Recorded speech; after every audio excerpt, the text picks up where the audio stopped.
We need like Soul Asylum to do it. Yeah, Soul Asylum, Gin Blossoms. Give me Blues Traveler. Get a little honkin' on Bobo in there. What about Limp Bizkit? No, Limp Bizkit didn't even really pop We're off until a all couple years later. right. Was he Jamaican? Break stuff, man.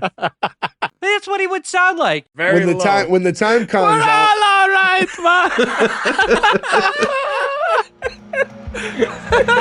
man.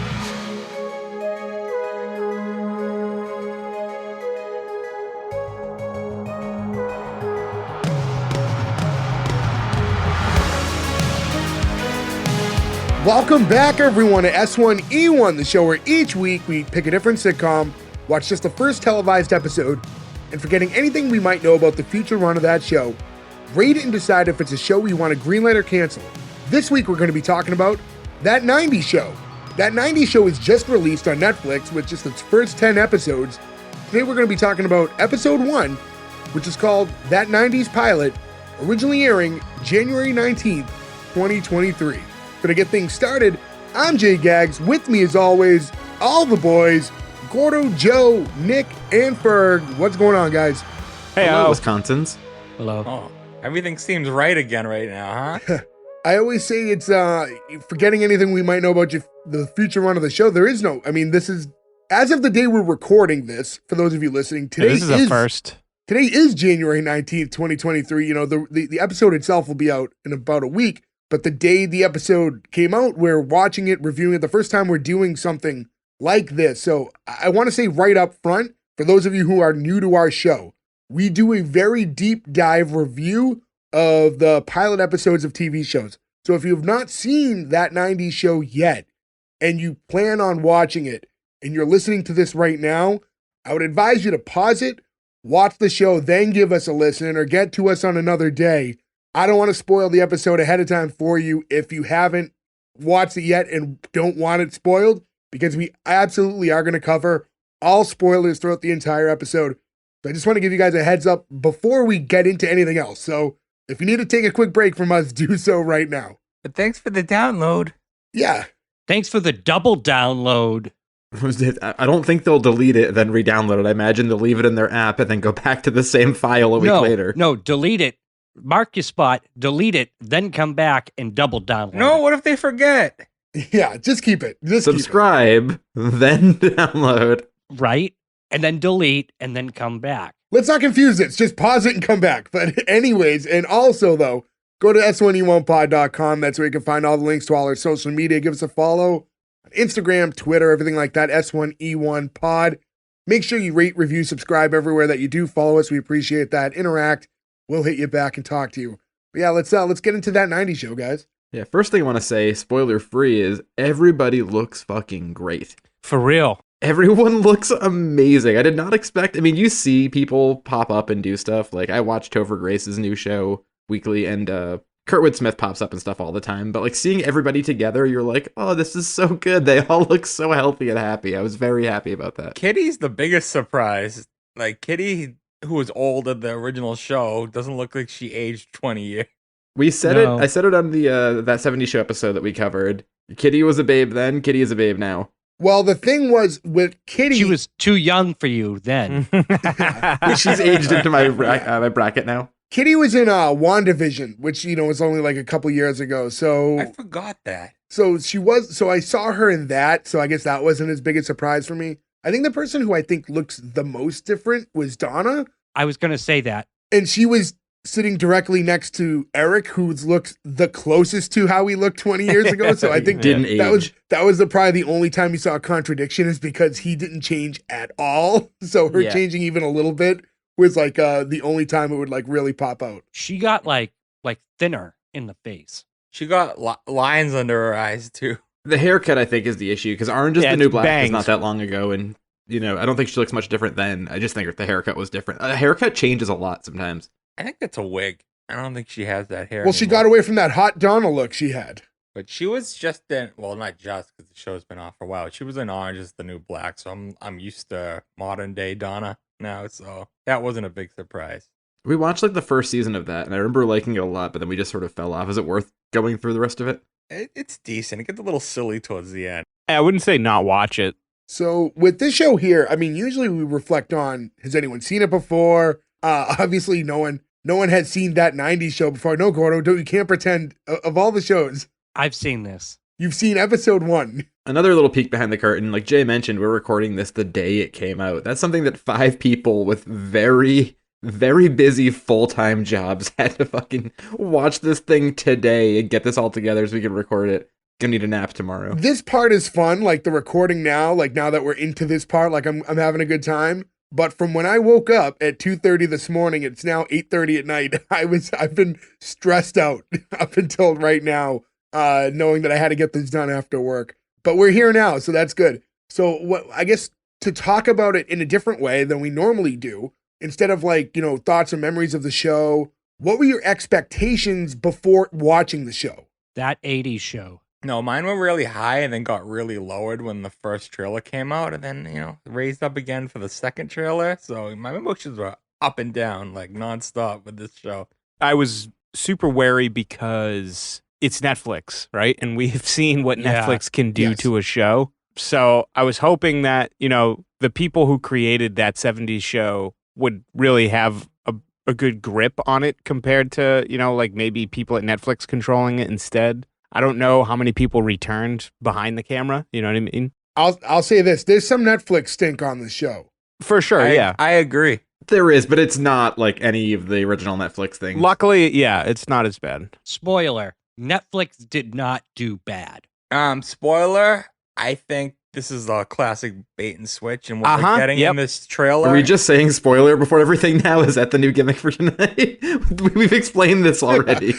I'm just saying, the way this show went, it went well. I'm not going to give all the details because we're going to do that in the episode, but I don't think what we got in this episode is what we're going to get at all in the rest of the season. And I think that's by design to hook everyone from the original fans. This in. is the Fuller House model, right? Where Mhm. it's like, hey, everybody, look, it's all these people you like, and it's now, aren't you happy? And then 7 episodes in, you're watching a totally different show, and that could be good, that could be bad. What I thought about watching this show was part of it that I didn't like was the new cast, right? But I almost can't remember what it was like experiencing them originally, like on that 70s show. You know what I mean?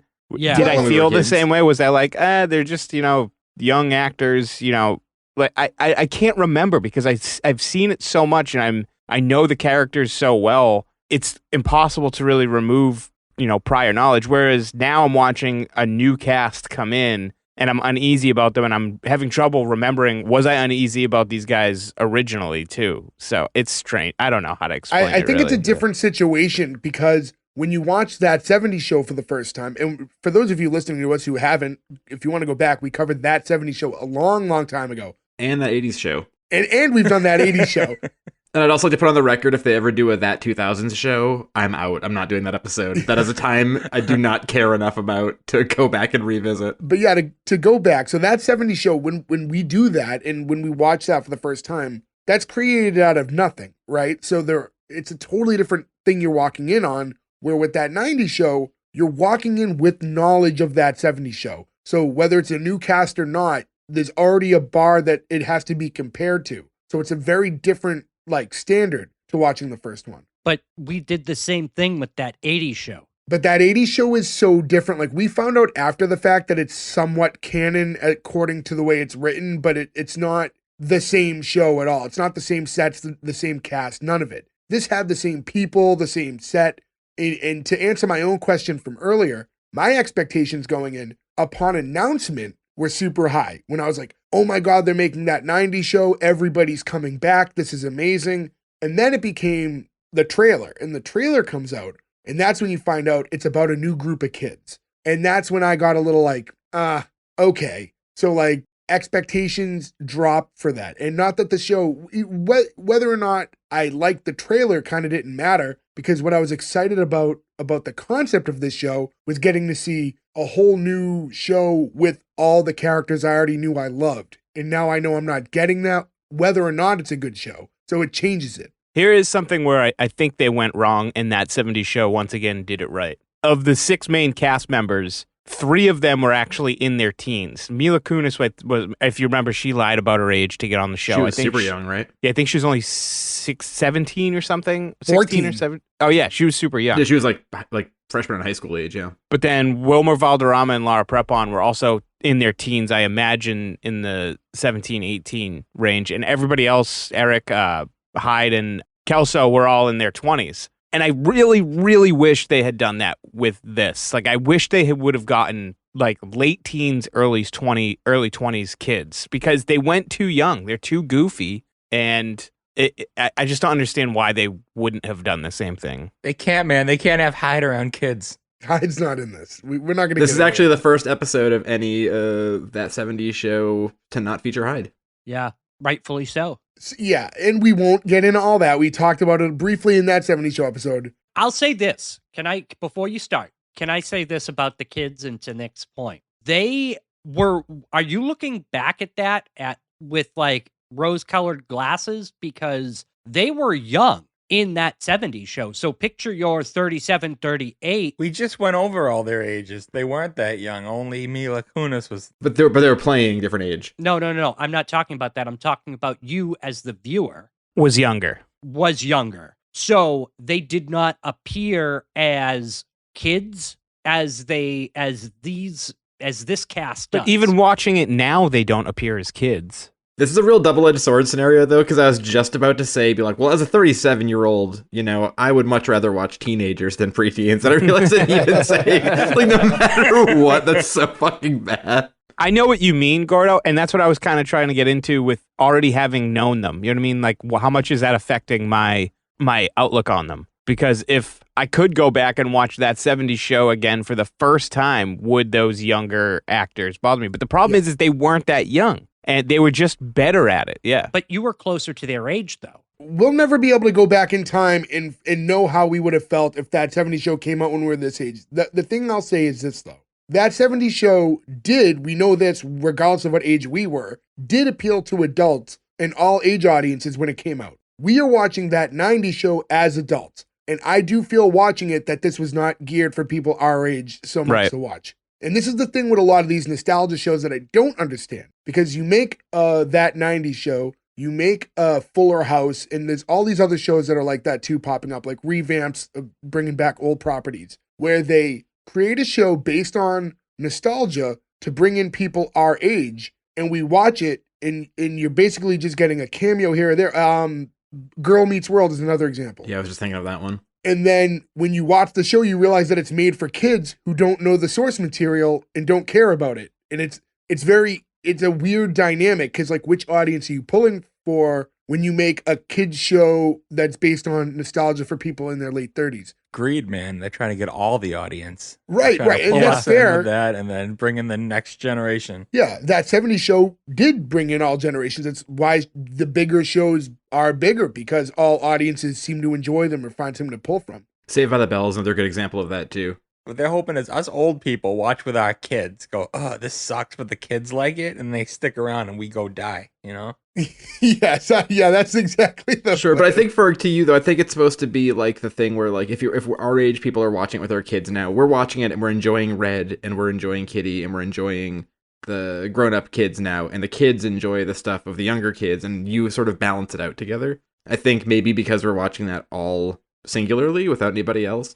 I'm going to watch this. Like, I want to hear other people's opinions on it, like, after the episode comes out, too, right? Yeah. Like, I'm going to watch other episodes. My wife hasn't seen any of it yet, so we're going to watch it when we get snowed in this weekend. I'm going to ask her, like, what did you think? What were your opinions? It'd be interesting to see. We're kind of in a vacuum with this because we're so analytical that I think sometimes we can't see the forest for the trees. Yeah, and I do try, I try pretty hard to watch it once through without any notes. I try to just watch it and not stop and just enjoy it, take it for what it is, and then I kind of go back and do everything else. But let's get into like the nuts and bolts and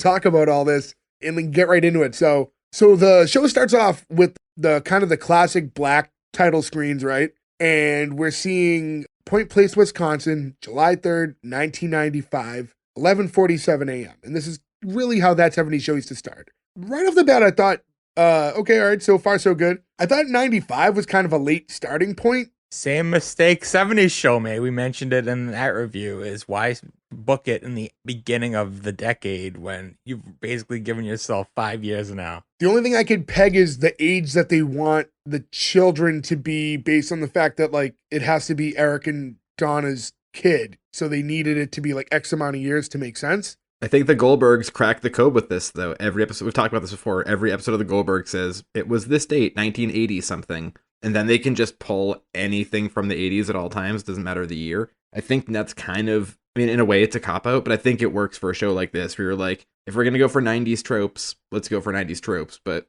95 is an odd choice, though. It opens up in the kitchen at the Foreman house. So like, really, it's tough. When describing this, you kind of have to know that 70s show to not have to over-explain every set, because we kind of know a lot of the areas we're already seeing. But it opens up in the Foreman's kitchen, and we see Kitty dancing to Groove in the Heart by D-Light, for those of you who remember that song. And she's holding a jar of mayonnaise. And Red enters from like the living room area, and he's joining in, and he's like dancing with her, which is not very Red-like to be dancing and having fun, but... That's empty nest Red. I was going to say, Yeah. he's now in a no-kid zone, so he's loosened up a little bit. And if you remember that 70s show, Red and Kitty, when nobody was around, were a pretty horned up pair. And Yes. had a lot of fun with each other. So I think, yeah, this is just enjoying their years alone. Right. And the kitchen dance party kind of ends when Kitty hears car doors closing from outside. And she starts yelling like, I'll get it, I'll get it, I'll get it. And she runs across the living room to the front door. And that's when we greet Eric, who, as I said earlier, apparently doesn't age at all. And Kitty won't let go of him at all. And she's like, he says, Mom, you're motorboating me, which I thought was going to be the line Joe started the episode with. I have it written down. Yeah, but I thought it would be too obvious. And then he goes to greet his dad, and there was like that, do we hug? And it's like, nah.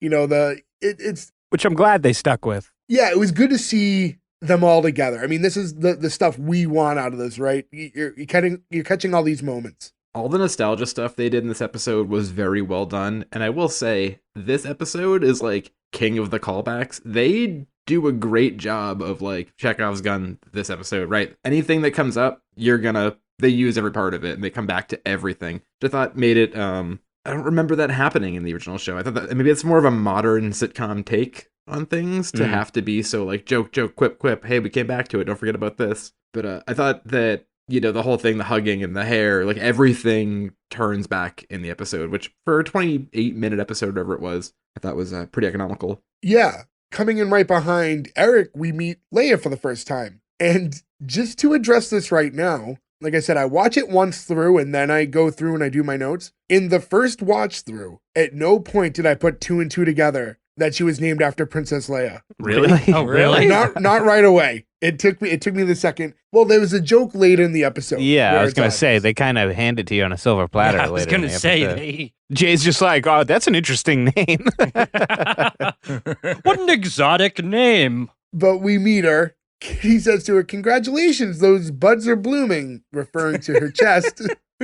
And she's very uncomfortable and goes, yours look good too? At which point I heard Joe in my head Yeah. out loud go, yeah, they do. I wish I was the one doing the motorboating. Will not confirm nor deny. About Kitty we're talking about, by the way. Yes. Yeah. Yeah, let's make sure that that's not lost in the translation there. Was Topher Grace a Spider-Man? No, he was Venom. He was a He was Venom, yeah. In Spider-Man 3? Terrible Eddie Brock. Who was the Topher that was? It was He's him. the It was Topher. He is Venom. the It wasn't Topher. Spider-Man. Right guy, wrong role in the movie. No, but wasn't the first Spider-Man Topher? No, Nope. Tobey Maguire. Oh, Gordo, ask the question different and maybe we'll give you a different answer. No, but Spider-Man. Spider-Man was played by what actor? Tobey Maguire. No, but in the one with Topher. Are you sure it wasn't Topher? Yes. We told you what he played in the movie. Sometimes this is my favorite part of my entire week, and sometimes I feel like I'm on a treadmill in hell, and I can't get off of it. That really alternates. Are you sure that one of the most highest grossing actors in a role of all time is who you're talking about?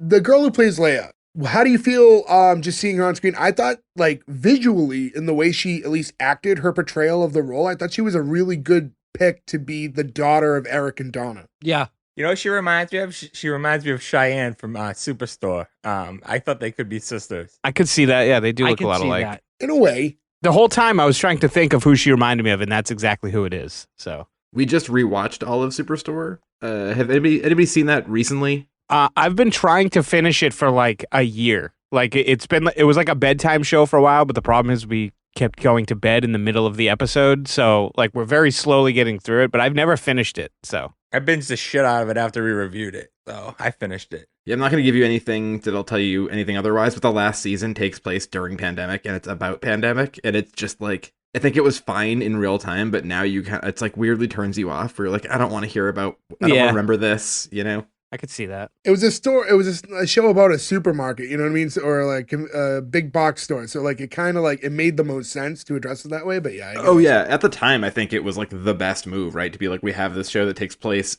while this is happening, let's do it. To get back into this, I guess, shortly after that whole interaction with Kitty and, greeting her grandpa and everything, she runs off to go to the bathroom, and Kitty starts telling Eric how excited she is for the 4th of July weekend. And they're all going to grill weenies and watch the fireworks, and she even rented the Little Mermaid. And he's like, oh, thanks, Mom, but she's not really into that anymore. Our Little Mermaid got her period. Like, it was, like you were expecting like a funny little like play on words, and then he just went straight for it. It's like, no, she got her period. She's too old for that now. Better keep her away from all the sharks down there, then. That's true. That is very true. Under the sea. Sebastian Paella, for those of you who haven't listened to the Single Guy episode. In the scene enters Donna for the first time, and she's walking through the front door holding like everything that they brought for the weekend and saying like don't worry, honey, I got it. And it just kind of, scene ends there. That was like the funny little comedy gag. Donna's holding a bunch of stuff. I like that. It was fine for what it was. It just closed the scene out. She got a crazy crowd reaction. Everybody did. Everybody any did. nostalgia got a crazy reaction. I love the idea, too, of 4th of July weekend. I think that's like a really, like, you eliminate school, but you also put it around a holiday that makes them have a reason to come to Red and Kitty's house. Like, I thought that was a pretty smart move. And I'm glad it was that instead of, like, we came for Christmas, right? Like, I don't know. For some reason, summer seems to play at any time. Yeah, without jumping ahead, though, a lot of the premise of the show is trying to get Leia to stay with her grandparents for the summer. And I think maybe you do that with Memorial Day instead. I think they trap themselves, have Eric get fired from his job, and have them have to move back home. That way you get to keep them around and not just have Leia with the thing. And they don't even have to be around a lot. Every episode can be in Red's house, Red and Kitty's house, but Leia's visiting. Yeah, I'll get it. I want to get into that a little bit more when we kind of talk about that part of the story. But I have some theory, at least, as to why it is the way it is. But we'll get into some of that. Now we get the title screen. Just kind of has, the title of the show, and you just kind of hear now Leia doing the Hello Wisconsin, which is iconic from the original show. And that's it. And we've talked about this before, new shows versus old shows, best way to go about intros, full theme, no theme, different things work. However, for this type of show, for that 70s show, their intro is so iconic. And I don't think that you necessarily redo the same thing with the same song, but where that was such an important part of the show, I thought to not do any intro at all felt really weird here. Is that how it always is, though? Can I say something? I watched ahead a little bit to episode 2. Oh, which we're not supposed to do or talk about when we do these? Okay. And I did that. And Is it the theme song, but the kids are in a van? no. Because that was what my guess was going to be they would do. It's the same thing. It's the same thing as in episode 1, except they do the full song with Leia singing it. Then how is it the same thing as episode 1? There was nothing in episode 1. Yeah, there's no vocal, there's no So song. the same background and all that stuff, like, so it pops up that weird, like, 90s. But there is no same. Nothing happened in this one. Yeah, there's no. So what's happening while she's singing? What are we looking at? The flat screen the whole time? We're looking at like that flat, like pop art kind of background that they do. Are they showing you the cast and things like that? No, they're just showing you like that and like Red and Kitty kind of coming in and out. It's like weird. See, to me, that's a missed opportunity. I would have said they play up in this episode, that they've got the van. You do the original theme song, but with all of them in the van instead of the, God, I hate that I can't remember the name of the car, the wagon. Miss Vista Cruiser. Vista Cruiser, thank you. and then you do somebody doing the song. But I also wouldn't have her doing the song. I would have gotten a band from the 90s to do it. No, did you hear the 90s version of the theme that they have in all the trailers? It's terrible. I hope that I was Yeah. praying. Yeah, they but that use was it. more of like a sped up, like different type of. It wasn't really 90s music. We need like Soul Asylum to do it. Yeah, Soul Asylum, Gin Blossoms. Give me Blues Traveler. Get a little honkin' on Bobo in there. What about Limp Bizkit? No, Limp Bizkit didn't even really pop We're off until a all couple years later. right. Was he Jamaican? Break stuff, man. Well, now that you've heard my Fred Durst impression, Jay, how's your Bobcat Goldthwait impression coming along? Probably better than your Fred. Yeah, it probably couldn't be worse. So That's what he would sound like. Well, there you go. All the pressure's off you now, Jay. Yeah, exactly, Jay. You can't, It can't get worse than that. But the bar has been set very low. when the time comes, all right,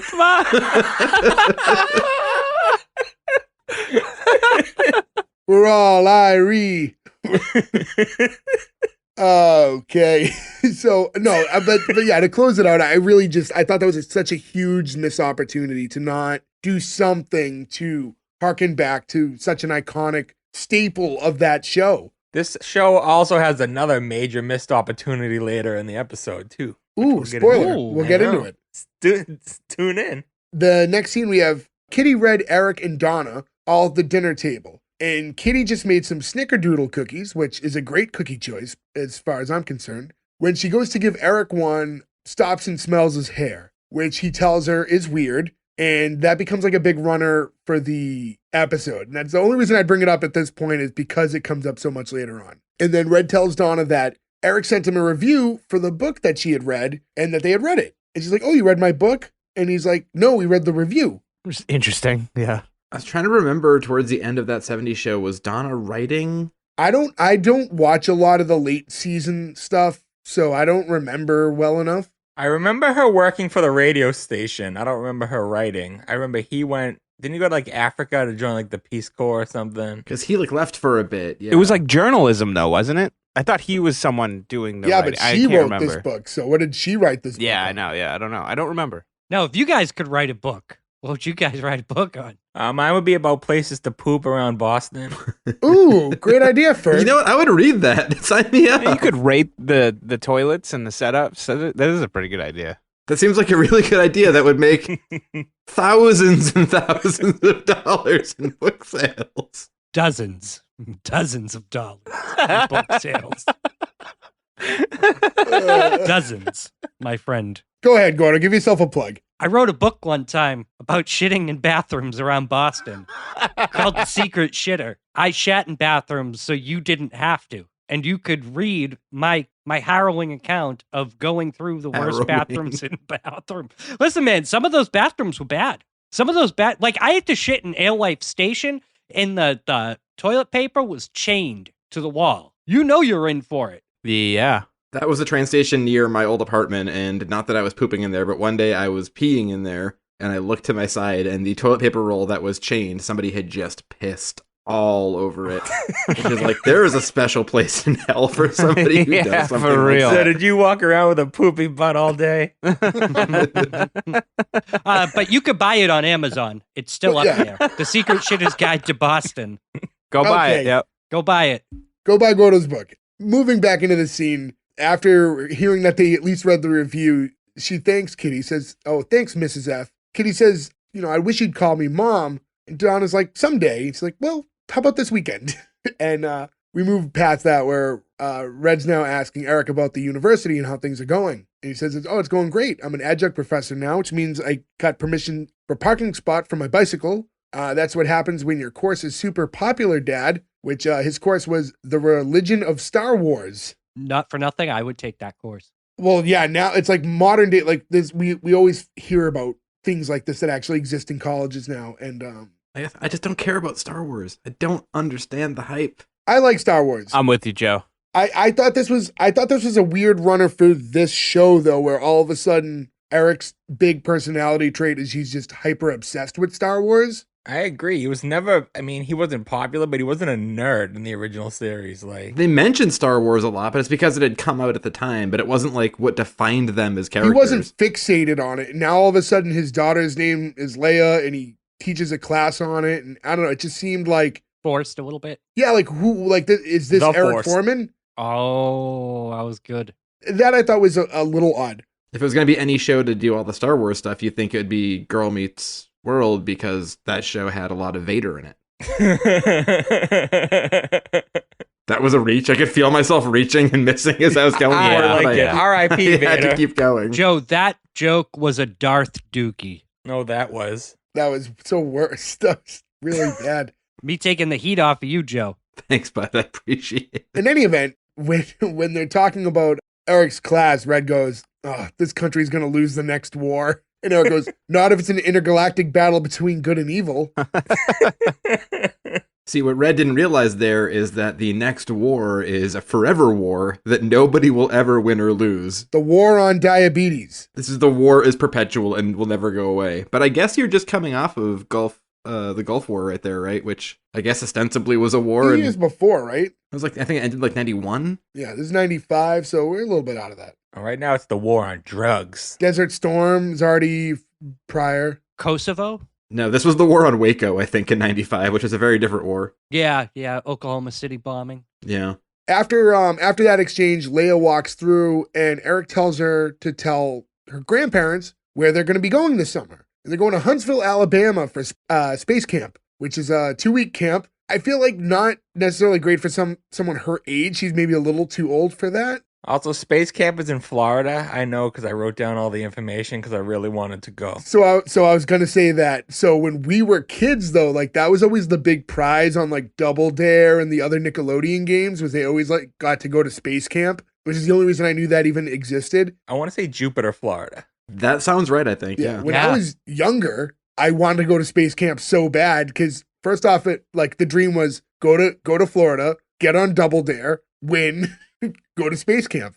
Like life is amazing. All I could think when they said that this is what they were going for 2 weeks was I was trying to put myself in not jaded adult terms, but in, I don't know, 13 or 14-year-old terms, however old she is. I wouldn't want to do anything, even something I loved, for 2 full weeks of my summer. Like, that's a long time. Like, if somebody said, hey, we're going to take you to skateboard camp for 5 days, I'd be like, that's amazing. And then I can spend the rest of my teenage summer with all my friends, right? Well, that's the thing. It's who else is there, and she doesn't have a lot of friends. Gordo's right. So Keep in mind, she's a nerd and she doesn't have any friends. Yeah, so that's part of it. That would help. Also, who wouldn't want to be at space camp for 2 weeks? Me. That's entirely too long. I would. I'd do it now.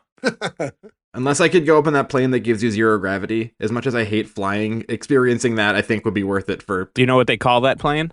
Oh, the vomit comet or something, right? Yeah. That's what they filmed parts of Apollo 13 on. After we find out about that, Leia leaves to go outside and play basketball. And now Kitty's telling Eric that she doesn't think that Leia wants to go to space camp, and she thinks she's at an age where she needs space. And he's like, well, I am giving her space. Camp. And I like that a yeah, lot. it's a good joke. I like that. I knew it was coming, but it was still good, yeah. I thought Eric did of all the people who came back, I think Eric did the best job, other than his character type, like the Star Wars stuff. I thought as far as his acting goes, I felt like Eric did the best job of like playing his old self. Maybe him and Red the most. No, all of them did. No, it cannot be, when you say who did the best, it can't be all of them. There's a ranking. Some did better than others. I think Eric and Red are 1 and 1A. And we'll get into why I think some of the other ones aren't as we go along. Donna says, oh, Eric's having a hard time with Leia. It's a tough age, 38. A nice little quick joke there. And he says, all I know is I'm going to stand behind her no matter what. And Red goes, well, that's a great idea, because when you stand behind your kids, it's easier, and everyone chimes in with her, to put your foot in their ass, because he knew exactly where Red was going with that. Would have been funnier if it was not in the trailer, because I was expecting Yeah, it because of the... yeah. They tossed, the trailer was very early episode heavy, because I think all the nostalgia is going to be in episode 1, so they threw a lot of the stuff right from the first episode.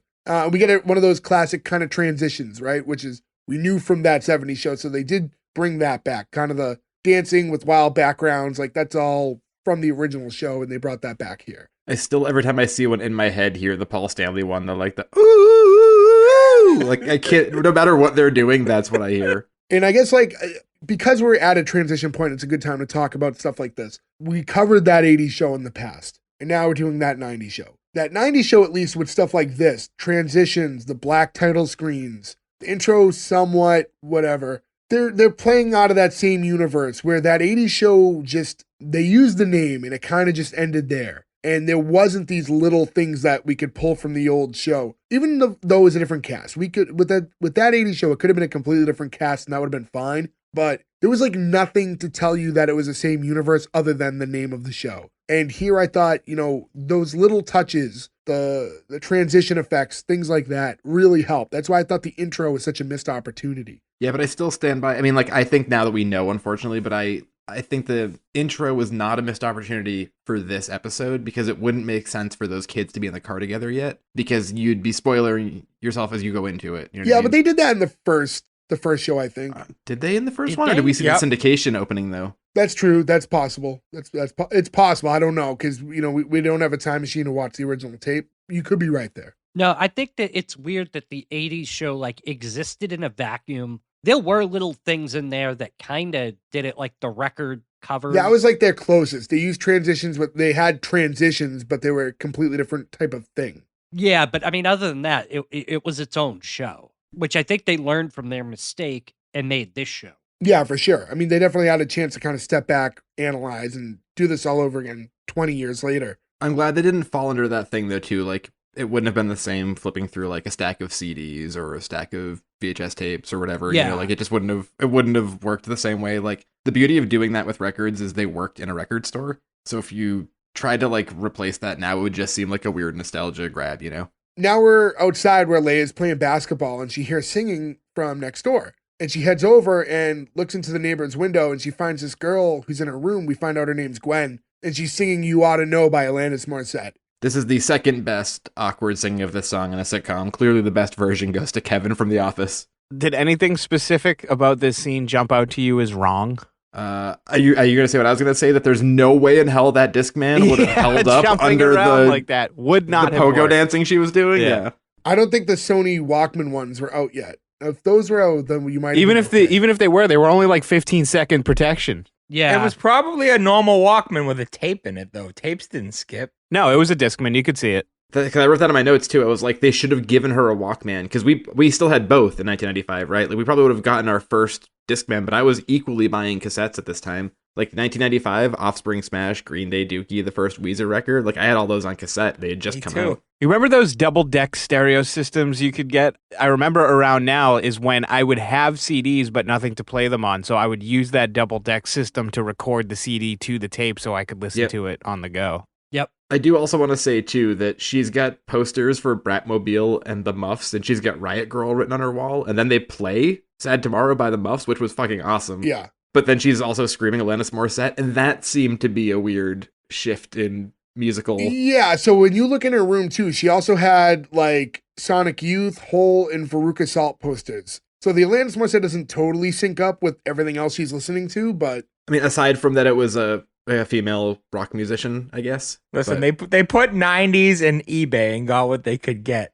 No, I don't think that, because Bratmobile is not a big popular band. Like, that's a pretty... so I think what happened is like when it comes to songs and using music, if she was to be singing a Veruca Salt song, it's not going to pull the same nostalgia to the wide Netflix scope of human that they're trying to target. And I think it's one of those, you don't need to do that, but they feel they need to do that. Yeah. So they use a bigger song. But she could have just been singing a song from that era that was lesser known, and it would have been fine. She could have been singing like Hole or anything. Anything or that, Nirvana. that kind of likened to her music taste that we're seeing from the walls, yeah, it would have made more sense. Yeah, but not Nirvana, the whole, because of the female aspect of it. She's clearly, every band she has a poster of is either all females or mostly females. Yeah, that seemed to be most of it. Could it also be like a guilty pleasure song at this point? Maybe, but not. I don't think that's how they're playing it. But to not, get too into that, Gwen catches Leia in the window and heads over and asks her what she's doing. Leia tells us that she's just watching her sing and wondering what it would be like to be her, which is maybe the strangest thing you could say to a human being. After watching them in their window. And then she's like, all right, well, I'm going to go now, unless you want to hear this cool bootleg that I got in Chicago. And that grabs Gwen's attention, and she says it's the bootiest of legs. And then she goes to go get it. Is bootleg the right word here? Does she really mean like a demo or something? It doesn't get into it. It just sounds like not a real store-bought copy of it. Yeah. All I could think of, though, is it a bootleg of a Chicago album, because that would be so nerdy, right? So she comes back and she's like, I got something for you. It's like, does anybody really know what time it is? Like, what are you doing to us? Chicago's fucking awesome. Because from that scene is when you hear, the next song you hear them listening to is Sad Tomorrow by the Muffs, which she has a Muffs poster in her room. So obviously that's not like the random song that, Leia brings over. So I was like, this is what gets her in, but then the music that's playing next doesn't add up. Doesn't work, yeah. And R.I.P. Kim Shattuck from the Muffs, by the way. She died a couple years ago. R.I.P. Yeah, so now when we flash out and they're hanging out in the room, and they're listening to the music, Gwen had just found out that Gwen's room is Leia's mom, Donna's, old bedroom from years ago. So her instant reaction is like, oh, wait, and your dad grew up next door? Oh, I bet they used to bone in here all the time. That explains it. Sometimes late at night you can hear the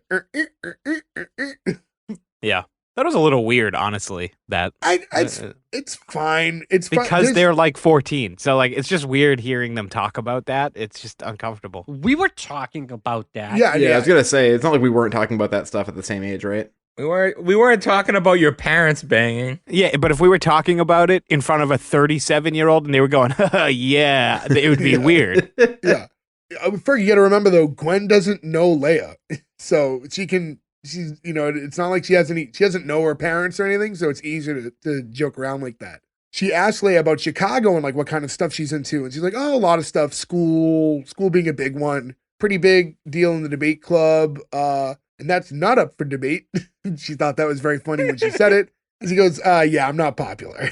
And then in that moment, they kind of bond a little bit when they agree that popular people suck. So they're both kind of off the beaten path type of kids, but just different directions. That's us in the 90s. Yeah, it was just it's something to bond over. You don't have to bond over being the same type of person or the same interest. It's just more like we kind of fit socially in the same area. Yeah, I think that's a great point. This is a testament to that, as people who have been friends for 30 years who have always been pretty different into our interests, Yeah, I've said that a million times too. When you look at our group as a whole and the amount of people that we've hung out with for legitimately 30 plus years now, you see a lot of people who get together because of just a common interest. And we all have some common traits and things we like together, but that's not what defined us as a group. It was just kind of a common mental place and things like that. If we all were only friends because we were avid Bruins fans or something like that, right? And then you grow up and you don't like hockey anymore, like what do you still have with those group of guys? But that we didn't all get together over one thing. It was all multiple random little things that kind of grouped us together, and that's good in the long run, I think. Luckily, our love of analyzing television shows has carried on since we were in the first grade. They then head over to the stereo to listen to the song some more, and I guess there's a part that's coming up that Gwen's excited about. And she turns up the radio, and that's when we meet her brother Nate, who runs in with shaving cream on his chest, telling her to turn the crap down because he's trying to shave. I don't quite understand why music is getting in the way of him shaving, but it does. I also don't get why he's shaving his chest. I know. Who would shave their chest? Well, no, I feel like he's someone who doesn't need to. He doesn't look like he has any body hair. Right. Like his arms have no hair or anything like that. He's probably fine. Maybe he's like thinking, if I shave what little hair I have, maybe it'll grow back thicker. Possibly. Maybe he's a swimmer. I'll get into this in a second. He doesn't look like he's on the swim team to Yeah, me. he shows Like back he up. ate the swim team. Now, as somebody I have shaved my chest before, has everybody here shaved their chest? Oh yeah. No. No. I have a little bit that pops up right here that I shave sometime, but no, that's I've a good never call, shaved yeah. mine. Sometimes I will trim down the hair a little bit. I'm a gorilla-like man, but not a full shave. I'm not meant to be hairless. Oh, I haven't done it in years, but I've done it a couple times before, yeah. Yeah, young Ferg used to shave his whole body, but not anymore. It's for speed, though. That's right. It makes me more aerodynamic when I fight, dog. He leaves and she explains like, oh, that's my older brother, different dads, which definitely different dad. Ethnically, they look very different. So I think they just wanted to get that out of the way right away. Like, oh, that's my brother, different dads. I thought that was a good way to do that. Yeah, just bring it up right away. Not get into it too much. I do hate, though, that there's so many step-sibling jokes we could make and can't, because... They share a parent. They're not step, they're half. Oh, that's even worse. Never Yeah, mind. Strike that. That's yeah. worse. Don't make your jokes. Don't make any of your jokes. I wasn't going to make the joke anyway. They're children. That's never stopped you before. He's like, oh, he's cool, and he's fun to mess with, and then raises the volume again. and he runs over saying, seriously, Gwen, I almost nicked my nerps. that got me. I'm And sorry. I knew it got Gordo, which got me again. Here's my problem. His nerps are covered. He's wearing a tank top. Also, if he was really shaving his chest and they wanted this to look right, he should have came out without any shirt on, right? And they could have Right. lathered him all up, and he could have covered the nerps too with some shaving cream in his chest. So to recap, Jay would have preferred the lathered up shirtless boy in the show. Not for sexual purposes, but I mean, if we're being honest here, like the visual gag, him running out in a tank top with like, I don't know, a dollop of shaving cream on his already hairless chest going like, I'm trying to shave. It didn't make any sense. I don't mean to cut you off, but I was gonna say No, for this Ferg, you joke should to cut him off work- right now because you are the expert. As the only person I know who has worn a shaving cream bikini in this conversation right now, you probably do have some more insight on this topic. Backwards Yeah, but F man. I didn't cut my nerves or anything. No, but what I was gonna say is for this joke to work, they would have had to have played something a little harder and louder, like that would scare him and be loud. So like when he was shaving, Something with like "Whoa!" one big Like, beat or something. Yeah, maybe that like drops. But yeah, no, I just thought you come out with a tank top on. You can't be like, almost nicked my nerp. Like, you're not shaving near your nipples. You have like an area that's like the size of a postcard that's exposed right now. And that's all that has shaving cream on it. So I just thought visually the joke didn't work. Maybe he has high nerves. My guess, personally, is that the actor was not comfortable not having a shirt on. That's why they went around it the way they did, but it was written the way it was and they just did it. I don't blame him. I wouldn't do it either. Although I guess if I had my 14-year-old body, I would. Yeah. Okay. That sounded weird too. This is a hard episode, man. Not for anyone else. Everyone else seems to be doing just okay. So in any event, yeah, he tells him that this is whiny vagina music and it's bumming him out.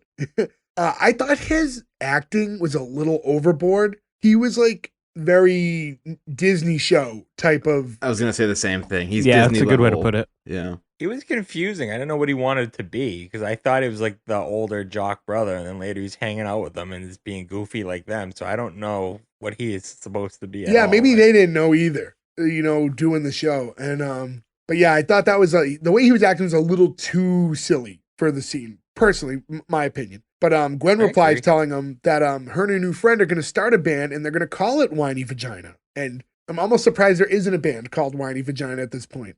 I feel like I've played a show with a band called something very similar to that, and something similar to that, Stupid, which is the next band name they mention. Well, in the next scene, we have Kitty who's in the kitchen talking to Eric. And she's saying how I love having the house full again. It fills me with joy. And then you leave and it's sad. And then winter comes. And I visit my mom's grave. And I tell her how much fun it was when the house was full. When this started, because she paused, I tried emulating the pauses. Every time it starts up and like you're getting that like live crowd reaction, they're like laughing. And then every time she said something, it was getting a little sadder and you get a few less laughs. And it was like, and then towards it, and then she said, and I visit my mom's grave. And then there was just a few awkward laughs left. And like people didn't know where this is going. And it just went down to silence. And it went, by the time she was done talking, it was just dead silence. And luckily the laughs kicked back in because Eric buttoned it with a joke, which is so can I have some syrup now? I just thought that was like abnormally dark. And I'm trying to remember back. Did Kitty get like this at times? I thought she was she was the queen of the guilt trips. but this was like just dark. But when she would say dark stuff, she'd then do that classic like ah, ha ha ha ha ha kitty laugh, right? Yeah. It would make it less. That should have buttoned it. Yeah. The laugh. There was- This I was will say very that, and Golden then winter Girls. comes. I weirdly loved that, just like the pause in between it, because I feel like that's just the perfect depression thing. It's like, and then winter comes. Yeah, Nick, the Golden Girls, you're right. They did a lot of this in their pilot episode too, where it was just a lot of just dark, we're old and everything's sad now jokes. And Yeah. yeah, I just thought, Gordo, when I brought up earlier that I thought that like Eric and Red maybe were the best at playing the same character, I thought Kitty was so changed in this. And this was one of a few moments where she just said things that weren't quite like how she would before. Her attitude and demeanor was a little different. She's still Kitty. You know what? I was surprised because I was waiting to see if they were going to get into this at all, and this would have been the moment to do it. Do you think they're ever going to mention the fact that there is another daughter that Kitty and Red had, who the actor who plays her is dead in real life now? Yeah, she passed but away. Really? I thought they would have at least mentioned her here. There was 2 actors that played it though. They could just bring the other one back. That's true too. That's yeah. true. I Yeah, I just guess for this particular story, it's not that pertinent, right? Like, we don't need to know everybody's whereabouts yet, and things are going to pop up probably throughout the season. We know there are other cameos to come, so I guess it wasn't super important, so maybe that's why it wasn't addressed. I was going to say, Jay, back to your point about Kitty, I think that she's getting a bigger role in this than she did in that 70s show. Like, she was just kind of there, like in Well, the that trailer really kind of uses Kitty and Red as the glue to transition you from that 70s show to that 90s show. Because after this episode, I did check, right? So I didn't watch any other episodes, but I looked through like the IMDb. Like, Donna pops up in a couple more episodes. Topher Grace, Eric, this is his only episode. He just shows up here. We have like Mila Kunis, Ashton Kutcher, like one episode. Wilmer Valderrama, I think a couple episodes. So, you know, it really wasn't, except Bob. for Red and Kitty, who are in Bob's in one. Hey there, Bob, want a pizza pie? So, like, with the exception of Red and Kitty, who are in all 10 episodes, everyone else is just there to say hello. So, like, I think there is a little more role for Kitty here because they're using her more, like, because they're really the only, past this episode and, like, other than little moments here and there throughout the season, they're the only ones who are going to kind of be the glue that kind of, like, you know, bridges these two things together. There could be a little bit there with that. I like it. I'm glad that this is Red and Kitty are the main, you know, adult characters on the show. I think we grew up loving those characters, right? And they're still funny, so why not give them the shine for once, you know? Yeah. My thing is this, and I guess there's, because I don't know where to interject it, and we're already kind of tangenting here, so I might as well just say it here.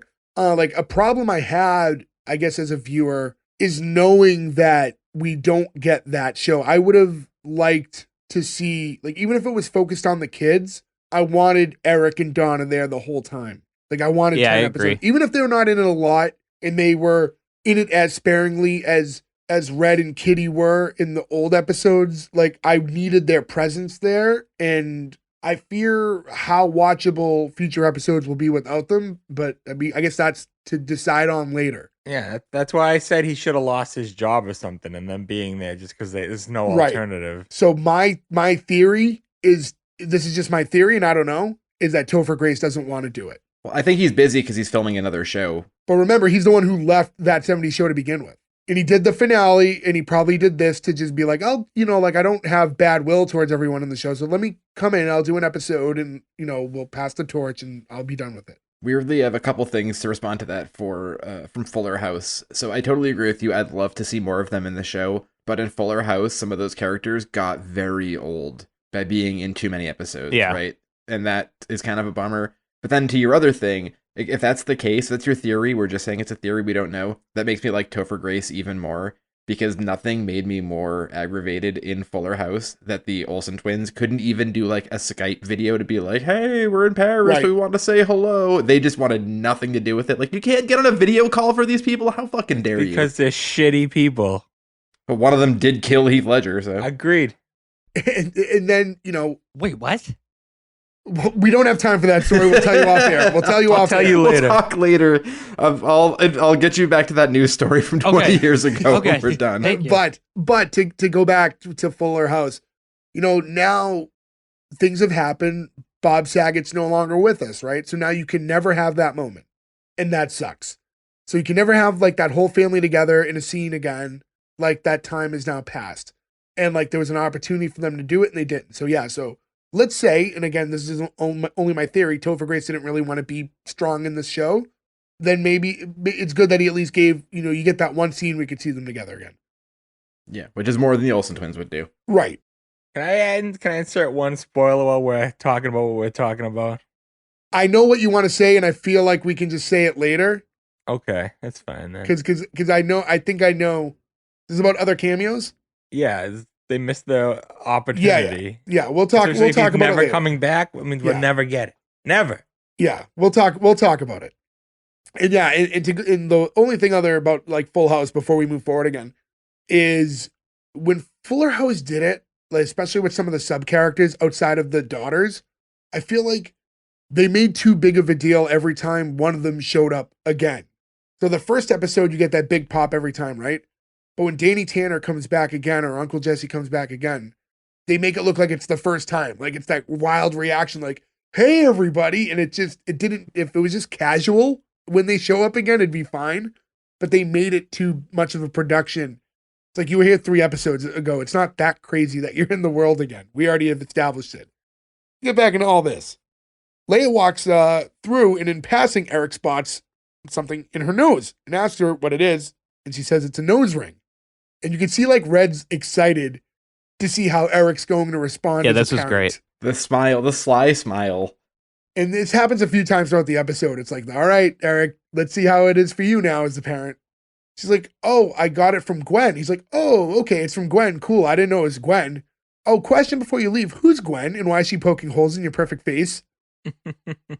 And she's like, oh, she lives next door and like I'm heading there now.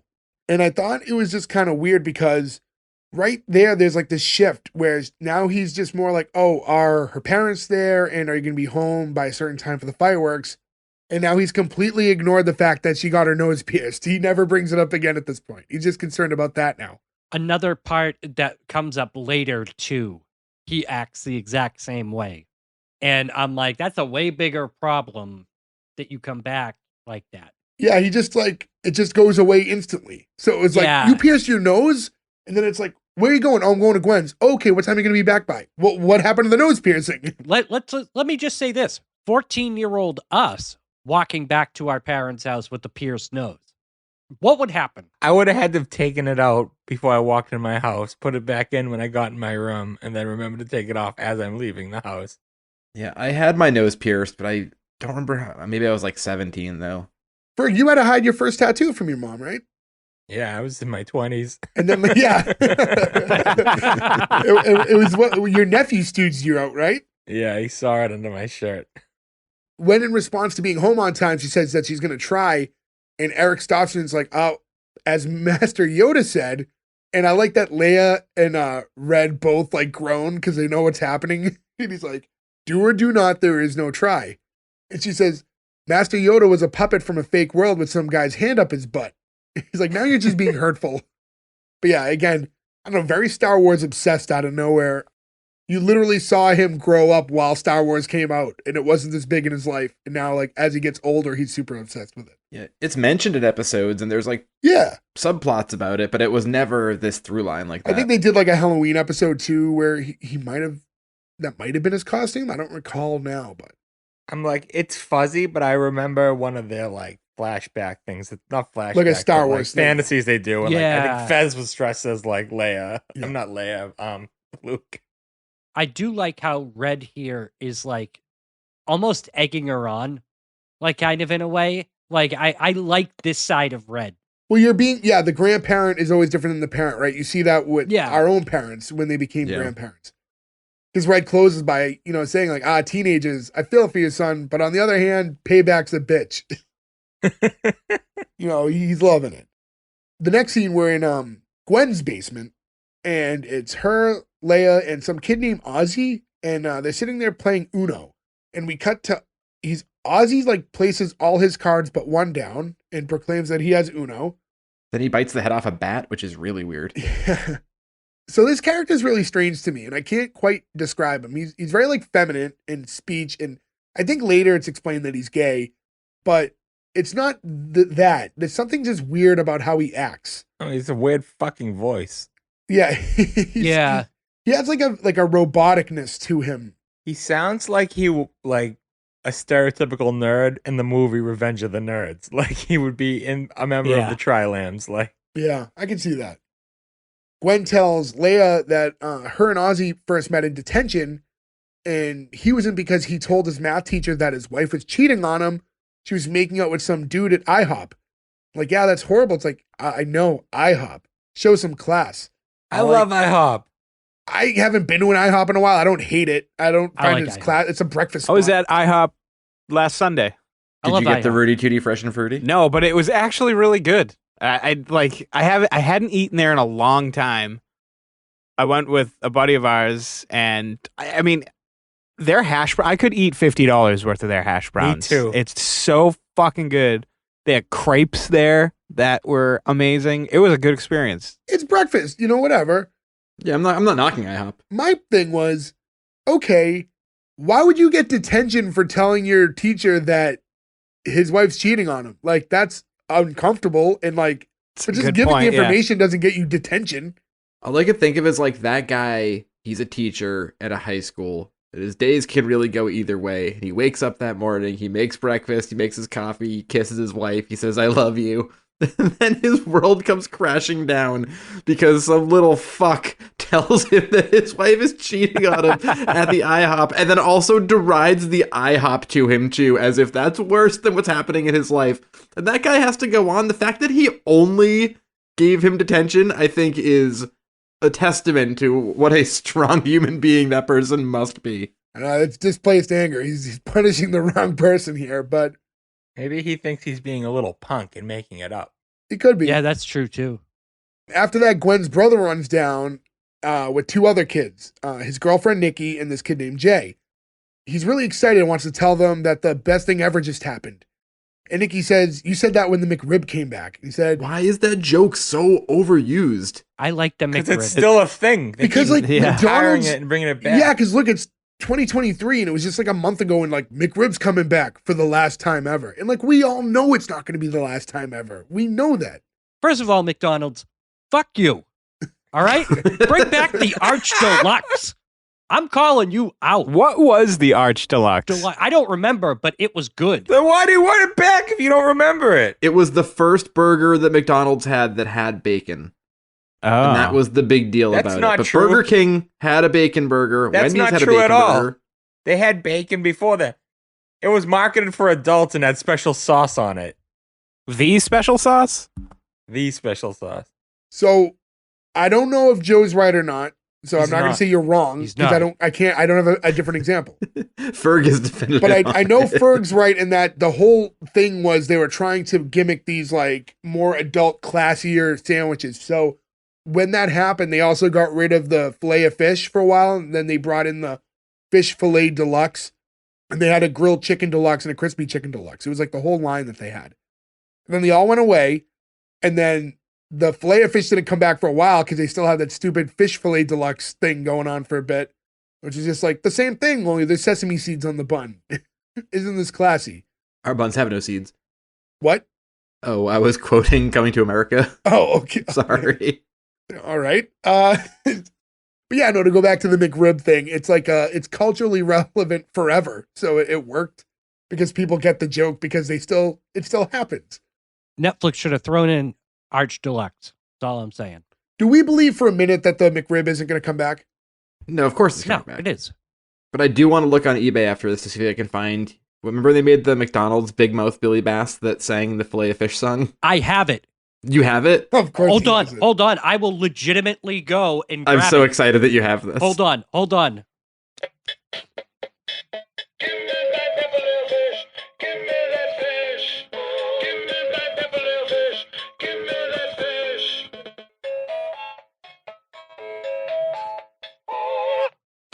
It's Frankie the Fish. All right, I'm going to make a note to look for one of those and then get divorced. Yeah.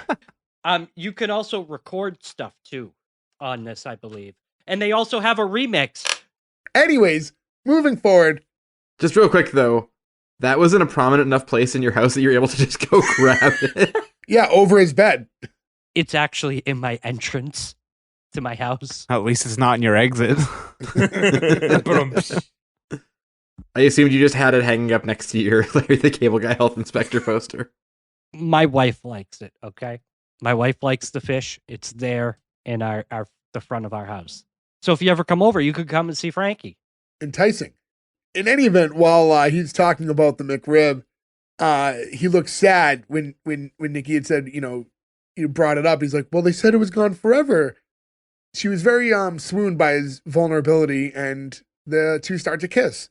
And as this is happening, Jay heads over to Leia, sits next to her, and gives her like a, hey, girl. And he did that a few times throughout the episode. That's kind of his calling card. And she goes, hey, boy, or man, I don't know how this whole puberty thing is going for you. Probably great. And everyone's interacting for a bit, but eventually Nate cuts them all off to get back into the story that he wants to tell. So it cuts to him, Jay, and Nikki all sitting in his van, which it wasn't really a van, right? It was more of a station wagon. Yeah. Yeah. No, that was like one of the first minivans.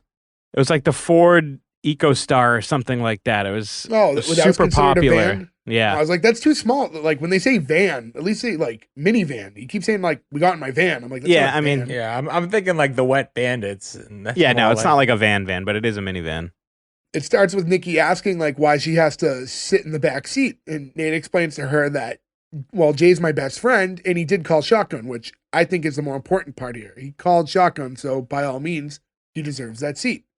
And it's like, one of those weird things, right? Like, I knew we always played that way, but I didn't know if that was like a universally known game or not. Like, sometimes you find out that it's just weird things you do in your area, but I guess shotgun exists everywhere. worldwide and timeless. Now, but we would play with blitz rules, which I don't know if everyone did. That's why you call shotgun no blitz. Right, Yeah. but does everyone play that way, or is that a weird thing that we added? I think that was a weird thing that we added. All right, well, for those of you guys listening, I guess shotgun is kind of universally known, right? Where you can call shotgun to sit, front passenger side. We would be able to call blitz if no one said no blitz, and then you could run and grab the seat anyways if, no one had done that yet. Very heated arguments over the blitz rule. Like, legitimately. Yeah. Like, Yeah. people would get legit Fuck mad. you, I called it. I called shotgun, Yeah. and you sat in the seat. I was thinking today about the different terms and stuff, and shoddy too hottie came into my head, which I hadn't thought of in a billion years. He explains, Jay's had my back for the last 12 years, and you've had my front for the last 6 months. I can't choose. And that was one of my favorite lines of the It episode. was funny, yeah. That was good. This kid didn't have me at the shaving scene in the bedroom. You know what I mean? I was like, I'm not gonna want to follow the antics of this kid. And then in this scene, he started winning me over. You know what? The two dudes sitting up front, you know what bugged me about them? Is they're both Kelso. Yeah. They're both the same character. And I don't know if they're trying to make a new Kelso, because it seems like they're trying to make a new Fez. She's going to be the new nerdy Eric and stuff like that. But they got two Kelsos, and it's weird. Well, when you have to eliminate one of the main characters, That's you kind of true, have to I double guess, up on yeah. one, I guess. Like, we got to make one of these kids less Hyde now. Yeah.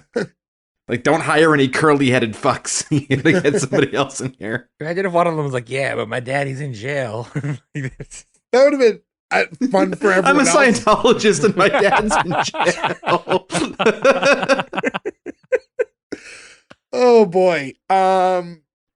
You have to think they at least made the joke in the writer's room at least once, right? Maybe. One would hope.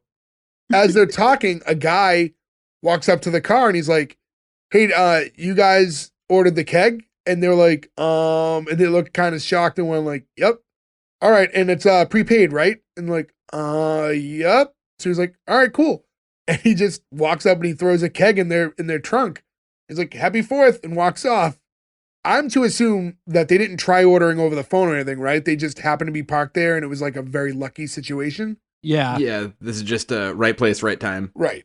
And it did make me think back, right? Because especially with the 4th of July, I thought back. So for years, I won't get into all the stories, but for years I used to throw a 4th of July party. But it made me think of the very first one.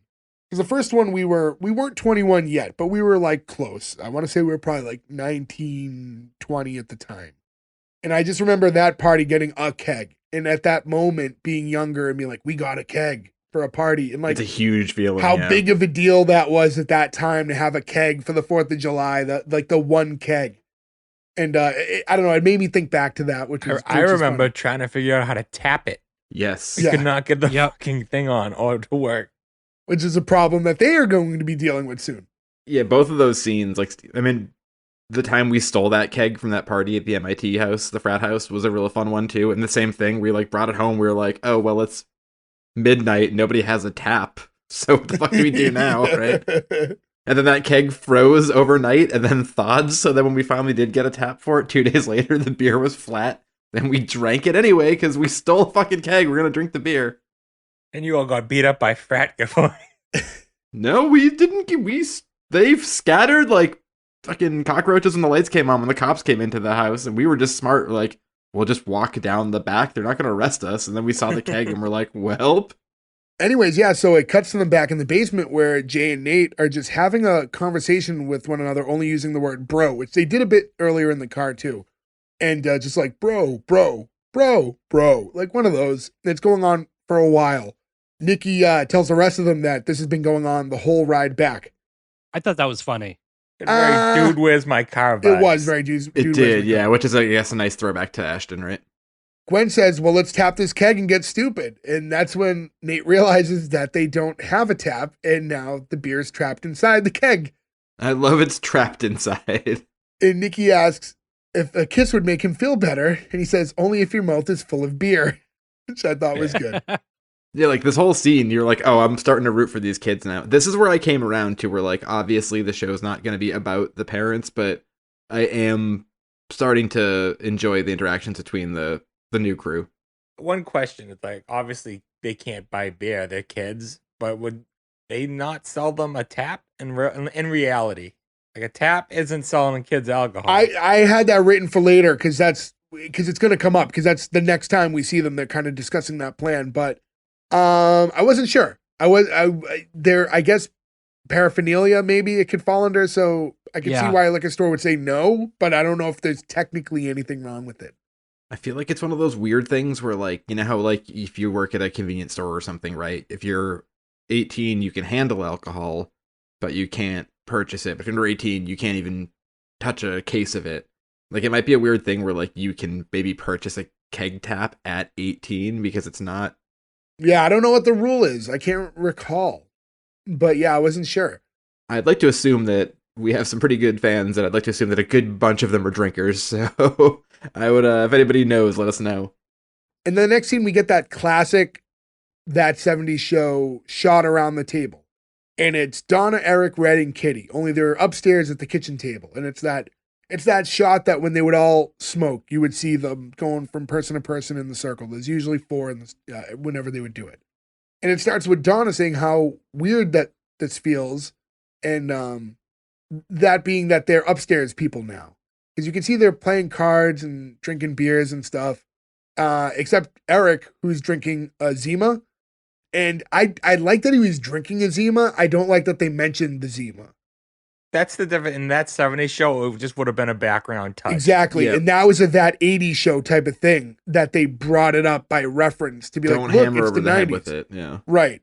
It's there. We see it. You don't have to say, hey, it's a Zima because it's the 90s. You know what I mean? Like that's how I read it. And I didn't really like that part of it. I was gonna say, is Zima making like a comeback? It did make a comeback at some point. I don't know if it's still Okay. back, but it came back for a minute. I was wondering if maybe that was the reason, like, you know how they put like delicious Bud Light, you know, in shots for like that. There was a bit of product placement in this episode as a whole. So, I mean, who knows? That could be part of it, is that they wanted their product in there. Who knows? But this would be like the prime time of Zima. Like, this is the SNL sketch Zima period. So Zima is very like prevalent in culture at this time. It's no Boku, but Right. I assume it's exactly the same as smeared off ice, right? I'm sure it's in that wheelhouse. it's got to be close. Probably yeah. tastes Yeah. worse, but It's probably a worse version of it. Which is saying something. Yeah. Right. Also, they kind of like threw the red herring out there. It was like, because in the beginning of the scene, when you see Donna, it's like, oh, this is weird. And it cuts over. You see smoke in the background, which is to make you think that maybe they're all smoking only with Red and Kitty. But in reality, Kitty made popcorn and it's burning. So she had to go and like tend to that during This is a great joke. I really appreciated how they did this. But she's like, oh, I fixed it. She like picked out the bad ones. That doesn't work with popcorn. When you No. ruin popcorn and you pick out the ones No. that are fine, Nope. they It all still tastes taste burnt. like burnt. Even if you don't eat a burnt one, Yep. the stink transfers to every single one of them. And Yep. They all smell and taste burnt. That's all I can think of. Yeah. Once you burn a couple, it's done for. I ruined the whole floor of a hotel with burnt popcorn. Yeah. they shut it down. Everyone had to go to a different floor. The other thing was Kitty bringing up the calling her mom thing again. Donna says, nah, seems forced. And then it was like, and then, you know, it was like, come on, mom, drop. It's like, no, seems forced. Like, it was like, and she's just like mean mugging her at this point. I know this was for the payoff, but was anybody else enraged? Just give this to her. That's all Yeah. she wants. Yeah. I was okay with the it seems forced thing. And the fact that she keeps bringing it up, like, it's weird at that point. Like, Kitty seems to want it under any circumstances, but it needs to be done in a way that feels genuine, I think. And Also, like, for me, as somebody, Gordon, I don't know how you feel about this, but like having a mother-in-law, I call my mother-in-law mom. Like, I don't think it's a weird thing. so It I was thinking about this. I literally thought about this beforehand, because I knew it would come up. I was like, Joe definitely calls his mother-in-law mom, and I feel like Gordo doesn't. Gordo, Joe, you call my mom, so I That's knew true. for a fact that you would call your mother-in-law mom. Yeah, I've called the 3 people I've called mom in my life. It's your mom, my mom, and my mother-in-law. So I felt like that was the way it was going to pan out. I mean, I will occasionally, but like if I like I don't usually.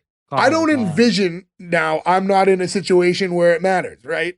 exactly. I was thinking about it though. I don't think I would, but I guess you'd have to be in the circumstance and know how close you got to the individuals and what their relationship with their parents is and all that. And time, you know. Exactly. I mean, like I'll say like, hi Matka. Because I'm also like I'm not a big pet name guy either. So I feel like so anything is just out of my wheelhouse. But What are you talking about? You call people pet names all the time. just you guys, they're not girls. Anyways, Pumpkin, let's Your move pet forward. names are hurtful, Yeah. by the way. Let's go, Cannoli Joe. So now we get back into Gwen and Nate's basement, and they're trying to brainstorm how to get the beer out of this keg. And it starts with like Nate, who's trying to like pry it open. And Leia suggests like, let's just go to Mama's, and that's Mama's is the liquor store. I don't think I brought that up earlier. And try to buy one there. And then they explain that they've all tried buying from Mama in the past, but she's really tough. And She's really tough. They are children. This is not like, man, she's really hard to sell us liquor. Be like, no, you're babies. Clearly kids. Yeah, you don't look like you're old enough. Nobody there has like, wispy mustache or anything. Like it's so hard to say that.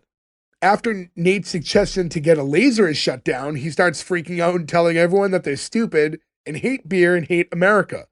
And Nikki tries to calm him down by suggesting that tomorrow, how about we head into the woods and I'll watch you do karate on a tree. Don't laugh at that. No, I laughed at that super hard It because felt very Step Brothers. it felt very Step Brothers. And also, have you guys seen that? Was it not Riot on Cell Block 99, but it's something close to that. It's a Vince Vaughn movie from a couple years ago. It's one of the most violent movies I've ever seen. But when it first came out in the trailer, he literally beats up a car. And for like a month, I would always like say it to Kelsey, like, can we watch the movie now where Vince Vaughn beats up the car? And it's become like a carry on thing with me. So he said do karate on a tree. In my head, I was just like, oh, like when Vince Vaughn beats up the car. I do need to get on a little bit of a rant here, right? So in this scene, while they're in the basement, the whole time Nate's wearing a Packers jersey. So I needed to do a little deep dive on it. Because I'm like, something's going to be wrong here. And it wasn't even what I thought it was. So, because I looked it up, he's wearing a starter jersey, which is who is doing the jerseys at the time. So they did a good job with that. So it was accurate for 95 to have a starter jersey because they're always changing the companies who makes NFL jerseys. At that time, it was starter. But he's wearing a William Henderson jersey. William Henderson, number 30 for the Packers. William Henderson was drafted in 1995, 3 months prior to when this episode would have happened. Because this is July of 1995. He was drafted April 1995. William Henderson was a fullback who was drafted in the 3rd round. At that point, he had never played a game. He was not a sought-after number 1 pick type guy like your big new franchise quarterback. There is no chance that this kid would be wearing a William Henderson jersey in his basement at that point in time. None at all. I needed to get that out because as soon as I looked at it, I'm like, let's do a little deep dive here. So I was really proud to do my detective work and find a false situation. Technically, was he on the team? Yes, but he had not played a snap yet, and he was a 3rd round pick. There's no way his jerseys were on the market. Maybe the jersey was cheap. It wouldn't even be on the market back then. Like in the 90s, like you couldn't find players like that. You couldn't just get whoever you wanted. I don't know, though, because I feel like you could if you went to the pro shop at the stadium. Not the 3rd round draft pick. Not the 3rd round draft pick who hasn't played yet in a non-skill position. Like it just would never happen. All right, that's fair. But moving forward, so then it's suggested that Leia goes and buys the tap because she's the only one that Mama doesn't know. And Gwen tells her how badass it would be. And Leia's like, well, I have done some pretty badass things before. One time at a beach, a seagull stole my sandwich. And underneath my breath, I called it a bitch. And I do like how even when she was telling the story, she was nervous to say Said it bitch. under her breath. Yeah, like she was afraid to say it even just in front of friends, not in front of anybody. It also felt very much like a Eric line. Yeah. Like it seemed like she was channeling her dad. But then they're like, you know what? we need to do something to change up your look, though, a little bit before, to prevent you from getting carded. So now it cuts to her walking across the store with the beer tap in hand, and you see she's sporting a new pregnant stomach, which I thought was a funny workaround. And makeup to make her look older, too. They Right. really went heavy-handed on the makeup. I think the makeup would have just sufficed. And they went Yeah. that extra step. But I like what they're going for here. So she gets to the register, and Mama asks her if she should be drinking in her condition. And she says, "Oh, well, it's for my husband who grabbed a keg for the baby shower." And she's like, "Fancy." Yeah, she's got Mama Fratelli vibes going on here. Oh, yeah. Owen! It's wet, isn't it? As she goes to grab the money from her purse, she accidentally slides the whole stomach over. And when Mama notices, she tells her that she had enough of this from the kids and she's going to call the cops. And as she goes to pick up the phone, Leia cuts her off. And she's like, "Put the phone down, Mama." She goes, "Shut up." Then she's like, "Fine. But when the cops are here, you're going to have to explain to them why you gave a keg to a bunch of kids." Like, "It wasn't me, it was Wade." He goes, "Mama." She says, "Either way, you're going to lose your liquor license. So put the phone down, sell me the tap, and we're going to have a nice 4th of July. Like, "What are you, some sort of a lawyer?" "Debate club. First place, junior regionals. It was over before it started." I don't know. I thought it was like such a drastic character shift for her to do this. It was a little out of nowhere. She was so timid and nerdy. And here, like, the second she was about to grab the phone, she's like, "Put the phone down." And I was like, "Who's this girl?" But it worked. It was fun. Isn't that how Eric would act on occasion, though? In that 70s I show? don't really recall, but I think it was good for her because this is kind of her coming of age story. So I guess Yeah. like these moments are good for her. What really threw me off in this scene was they go to buy the tap, and the tap is $40. And then right next to them is a sign that says how much the kegs cost, which is $30. That's how they get you. Price disparities. Yeah. So I assumed they were doing like American domestic beer. They're in Wisconsin, right? It's probably, so I just looked up High Life. The keg of High Life now is about $105, and a tap is like $50. I was gonna say I have it up still. A tap costs $50. Yeah, so it's totally, those numbers just were wild to me. Yeah. Here's what bothered me about this scene. And this bothered me a lot. And I'm surprised you guys didn't catch it. If you looked around at that whole store, everything in that store was modern day packaging. There were Doritos, Twinkies, and Starburst, and everything in there had its modern packaging. They didn't make any effort to use 90s packaging in that scene at all, and it fucking drove me crazy. It's like, Netflix, will you just fucking do better? Will you put some effort into a fucking show you do? Also, that's a warehouse thing. Like, there are set dressers who just have that stuff to loan out. Right. You could just go buy a bunch of those Doritos nacho flavor that are in the old bag. You could just go get those at the store. Some and 3D just shoot one Doritos. corner. For the Foreman house, they did that. There was like older Mountain Dew and stuff like that there. But when you go to this liquor store, if you look back at this scene, everything is modern day product. And it's like, why would you not have someone overseeing that? Like, they're like, "Oh shit, no one's going to notice." Well, I fucking noticed and it bothered me. I was more bothered that all the kids were in the store with her. Me they too. sent her because she wouldn't know her, but then they all walk in with her. Yeah, but that's dumb classic kid stuff where, like, you just don't think enough of it. You're like, they won't notice. We'll be there for support. And you're going to stand outside this. That makes me think of is the movie Jack when they sent him in to go get the porn. Oh, yeah. And he's like at the radio with them. Like, I've got the Playhouse, the Playboy. Playhouse is the fake Penthouse Playhouse. Geez, I can't say anything now. Playboy Penthouse fakey version, I guess you could have. A great Fran Drescher vehicle, Jack.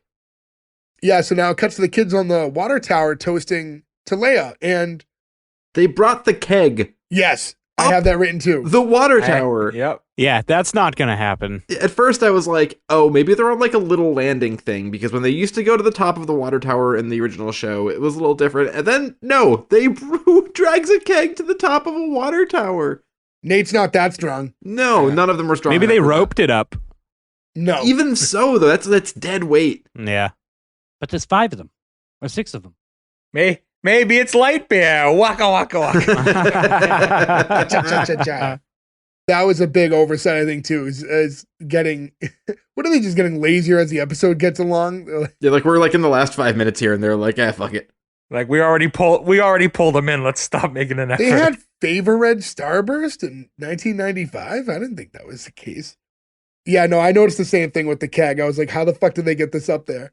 I'm mad nobody fell off the water tower. That was like Kelso's Same. I was like, what the Yeah. hell? How are they not going to knock somebody off the water tower?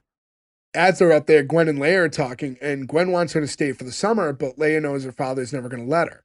And Gwen shares this story about how when it was like kind of like how she became who she is now, right? This kind of more like alternative type, right? Where she's saying that when her parents split up, the school psychiatrist told her that life was pretty much going to suck forever. And I was like, the fuck shrink says that? Like, A fired one. Oh, maybe that was the same teacher who just found out that his wife was cheating on Yeah. him at the IHOP, and he just doesn't give a shit about his job anymore. yeah, listen, Gwen, I know your parents aren't together anymore, and I want to be honest with you. Your life is going to really suck for the rest of your life now. It's just not going to get better. In reality, he probably said life was going to get harder, but a kid hears it, his life's going to suck forever. Maybe. But she decided then that that's when she was going to kind of take life into her own hands and do things her way and make sure that her life didn't suck. So Leia says, this is going to sound really dorky, but I'm interested in us becoming best friends. So how do we make that happen? And she tells her, we'll stay for the summer. And you can drop the dorky disclaimer. It's already implied. And now we cut to Eric, who's in the kitchen looking outside because Leia's nowhere to be found because while they were up on the water tower, the fireworks are going off. She missed the fireworks with the family, which is the one thing Eric asked her to do when she left. Because of that, she missed the fireworks, and now all the weenies, which are now cold and shriveled like his heart, there were so many obvious jokes they didn't take care. That's when you can tell that this is more geared towards kids, and they were trying to hold back on some of the blooper He humor. said the weenies are cold and shriveled, and no one made an offhanded joke. Like, none of them in there said anything. Like, I was waiting for it. It was a softball toss. Well, you know who would have made the joke? That would have been Hyde. Any of them in this place, though, it could have been, like, Donna could have said something to him. When she does finally walk in, we hear Eric call her Leia Tatooine Foreman. Donna says her middle name's Anne, you know that. And he said, I never agreed to that. Again, they can't let it lie. And here's my thing here is with that, it was like, you're about to reprimand her, right? Because she just came in late and you just found out she has a beer on her. And she's holding a fucking beer. When I referenced that earlier, this is where I had a problem. Yeah. So, and I'll get into that in a second. But the whole Leia Tatooine joke, why are you joking right now? You're mad, aren't you? Well, it went over your head that you didn't even know. You thought that was a real name. No, I got the Tatooine part. Leia is her real name. Yeah, but you didn't connect it to Star Wars. No, I didn't earlier on, no. But I'm saying here, I know Tatooine is not her middle name because it's established in this line. Yes. Where yes, it's like- yes, yes. So I'm saying, like, if you're an angry parent, is now the time? To fuck around with her? Yeah, like, it just doesn't make sense. I don't think he's joking. I think that's what he wants to be her middle name. Yeah. Well, it's still not, though. So I just Either feel way, like- his tone does not fit the situation when his 14-year-old daughter, who's never done anything like this, comes back holding a beer in his fucking face. That is... yeah, Ferg, if your son ever did anything wrong, are you going to be like, Max, goofy?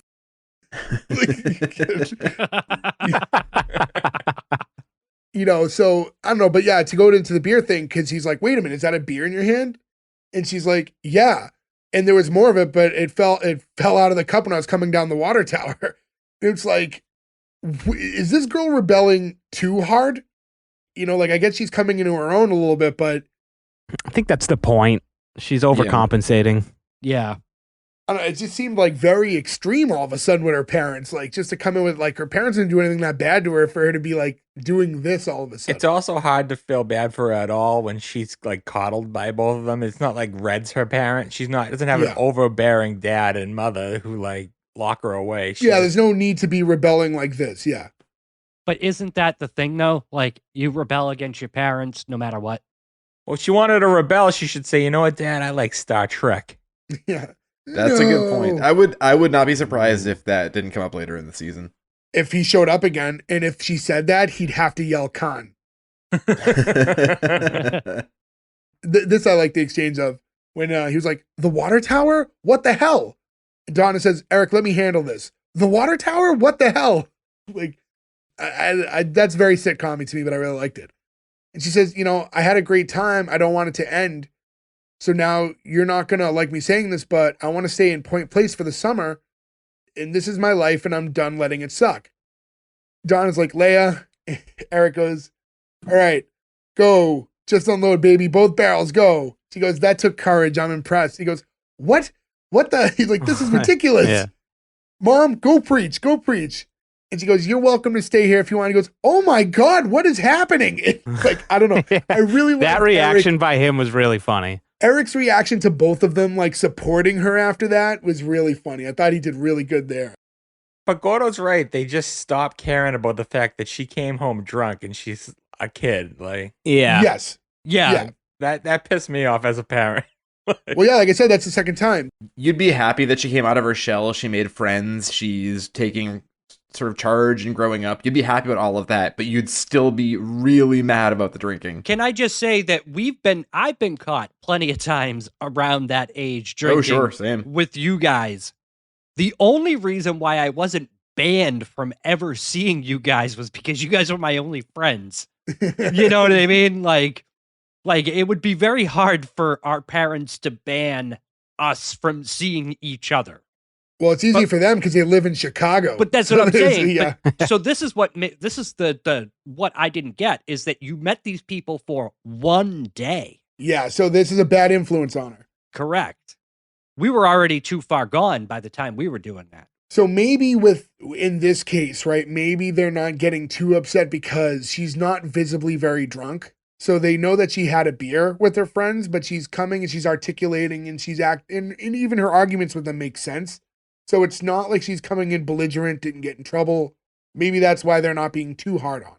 Yeah, drunk might be an overreach. Drinking. We commented a lot about how they got the keg to the top of the water tower, but they drank and then climbed down. Yeah. It's like equally dangerous.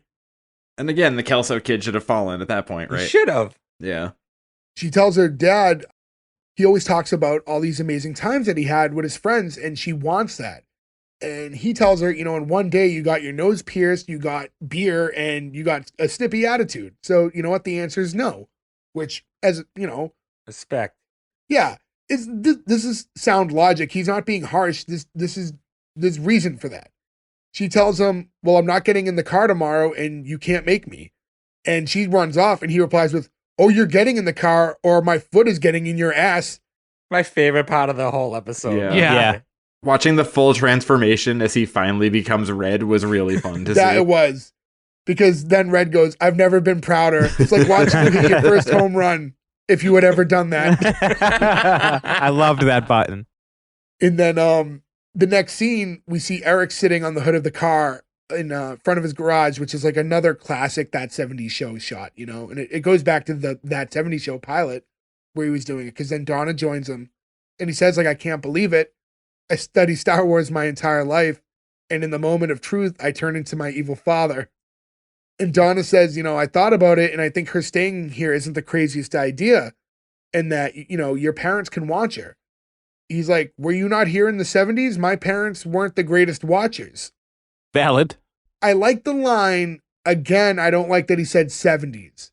Yeah. Remember when we were kids? Like, Yeah. It should have been like, Yeah. remember when we were her age? But like, it was more to be like, remember that 70s show? Like, I felt like that's why he said 70s, and it felt a little forced there, but whatever. He acknowledges through this conversation that he knows he can trust Leia to do the right thing without them there. He can't, though. It's been determined he can't trust her to clearly. do the right thing. Maybe ultimately he knows, like, she'll never do anything big bad, but maybe not, because this was a big day, right? One day he hates the feeling that he's like losing his buddy, that she doesn't really need him anymore. And Donna says, how they have their whole lives because his parents gave them the space to find each other. And he's like, really? You live 20 feet away. I'm pretty sure we would have found each other. The next scene, we have Leia who's like hanging in the grandparents' basement, which is like the iconic basement, which kind of a weird way to show it for the first time, I thought. Like, it is kind of like throwaway. I'm glad you got to see it in the first episode, though. Yeah. Eric walks down to check in on her, and the first thing he notices is that her nose ring's gone. And she's like, it was a magnet. When I sneezed, it fell down the drain. And he then goes on to tell her that, when I was your age, me and my friends, we pretty much lived in this basement. And like we'd kill time and listen to music and do other things. He pointed over to the stairs and says, like, that right there is where I fell in love with your mother. And she replies with, oh God, did you do it on those stairs too? It's lost me too. No one talks like that. Well, so I like how he acted, because he went, no. And then he looks over at it and is like, no, because he did think. He had to like think back if he actually did it or That's a not. very Eric thing. He like Yeah. gives the answer, reanalyzes, and then gives the same answer. That is something he always did on that 70s show, which I thought was funny. But yeah, her asking that's not something you would ask your parents. No, it's weird. It's like, it's hearkening back to the Gwen saying that they did it in that room because that was Donna's old room, but like, that's not a conversation he was around for. Yeah. So for her to just ask, like, did you guys do it over on the stairs? Like, I love doing it so much though. why would you ask your dad that? He continues on by telling her that he thinks that she should stay for the summer, and if anyone deserves some amazing, that it's her. And then she gets him and gives him a hug, and it all comes full circle because while they're hugging, now Eric is smelling Leia's hair. She asks him about it, like, you smelling my hair? He's like, no, because that would be weird. That was a good, like, full circle moment on the show. Yeah. It's showing he was leaning towards the dark side of becoming Red, and now he's going to the light of Kitty. Yeah. Star Wars. I will say for Star Wars though, if I think that last scene, if he just did the joke of I've been watching Star Wars my entire life, I should never have trusted my evil father or whatever, like if that was the only Star Wars joke in this whole episode, that's a good joke and it would have landed so well. But I feel like you just get hit over the head with it that it becomes like expected and throwaway. So I think that was kind of fucked up. It's wicked forced. Now we cut to, like, Eric and Donna's exit. And they're saying their goodbyes to their daughter and, like, Kitty and Red. And as he's exiting, Eric tells Leia that, with your new friends, I want you to all hang in Grandpa's basement as much as possible. And, like, you know why he's doing it, because he knows Red's going to hate it. But Kitty's just like, oh, she's not picking up on why he's saying that. He's going like, I agree, that's the safest place for you. And Red's like, nicely played, son. Yeah. And Eric's like, I learned from the best. He's like, nobody likes an ass kisser.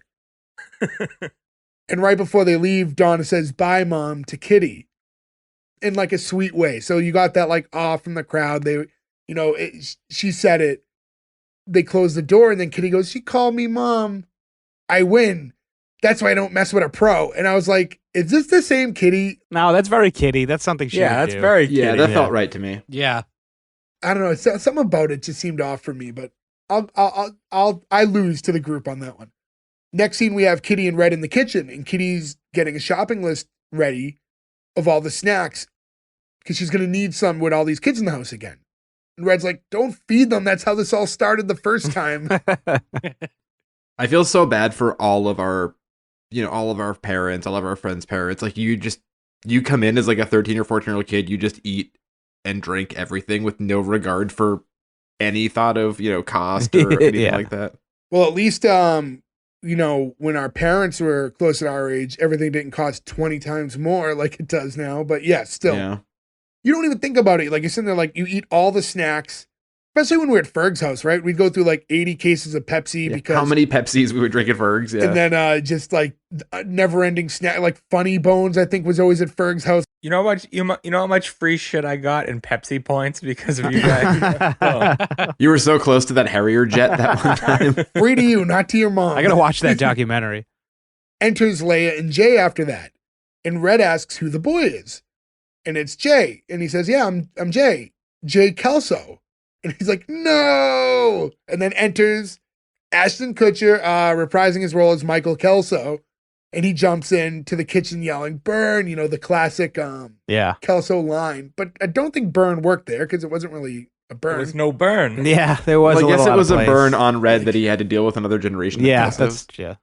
And he introduces Red and Kitty to his son, and he says, he has his dad's looks and his mom's brains, straight A's. He goes, sweet Lord, it's evolving.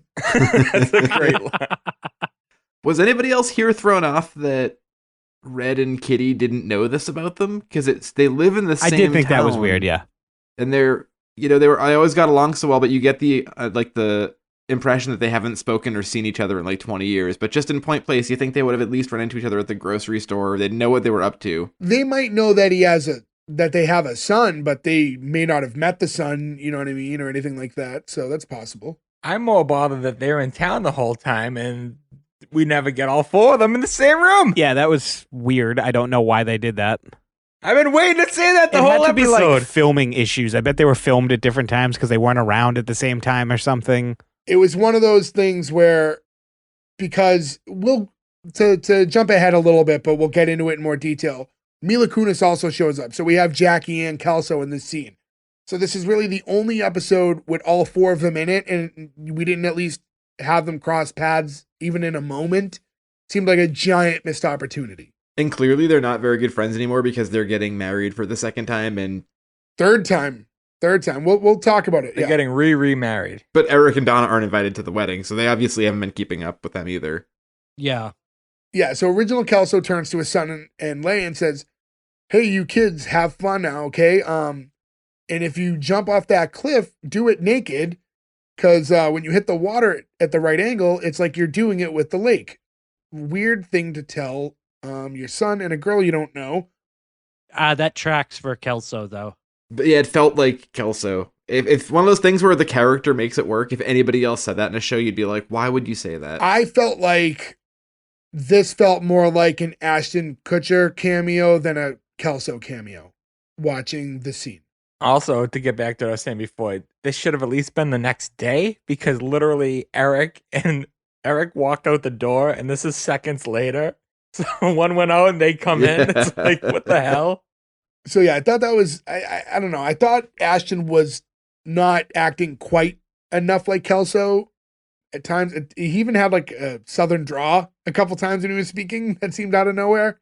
It's from his work on the ranch. Probably. It's probably stuck in him now. Which had, I think, everybody cameoed on that except for Topher Grace, I want to say. Yeah. That could track.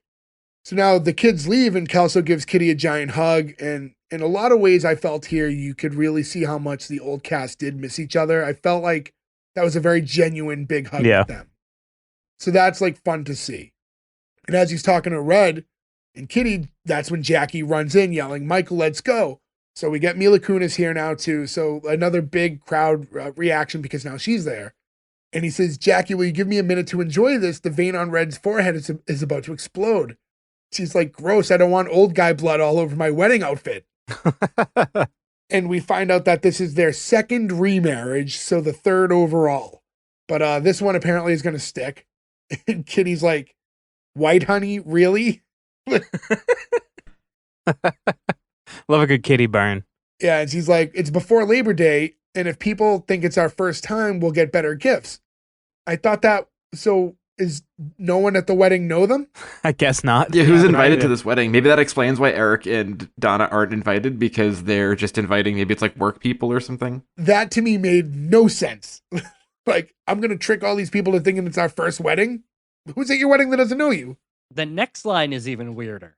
Where she says that they registered at Bloomingdale's? Yeah, why would you tell Red and Kitty that unless you were expecting them to get you a gift?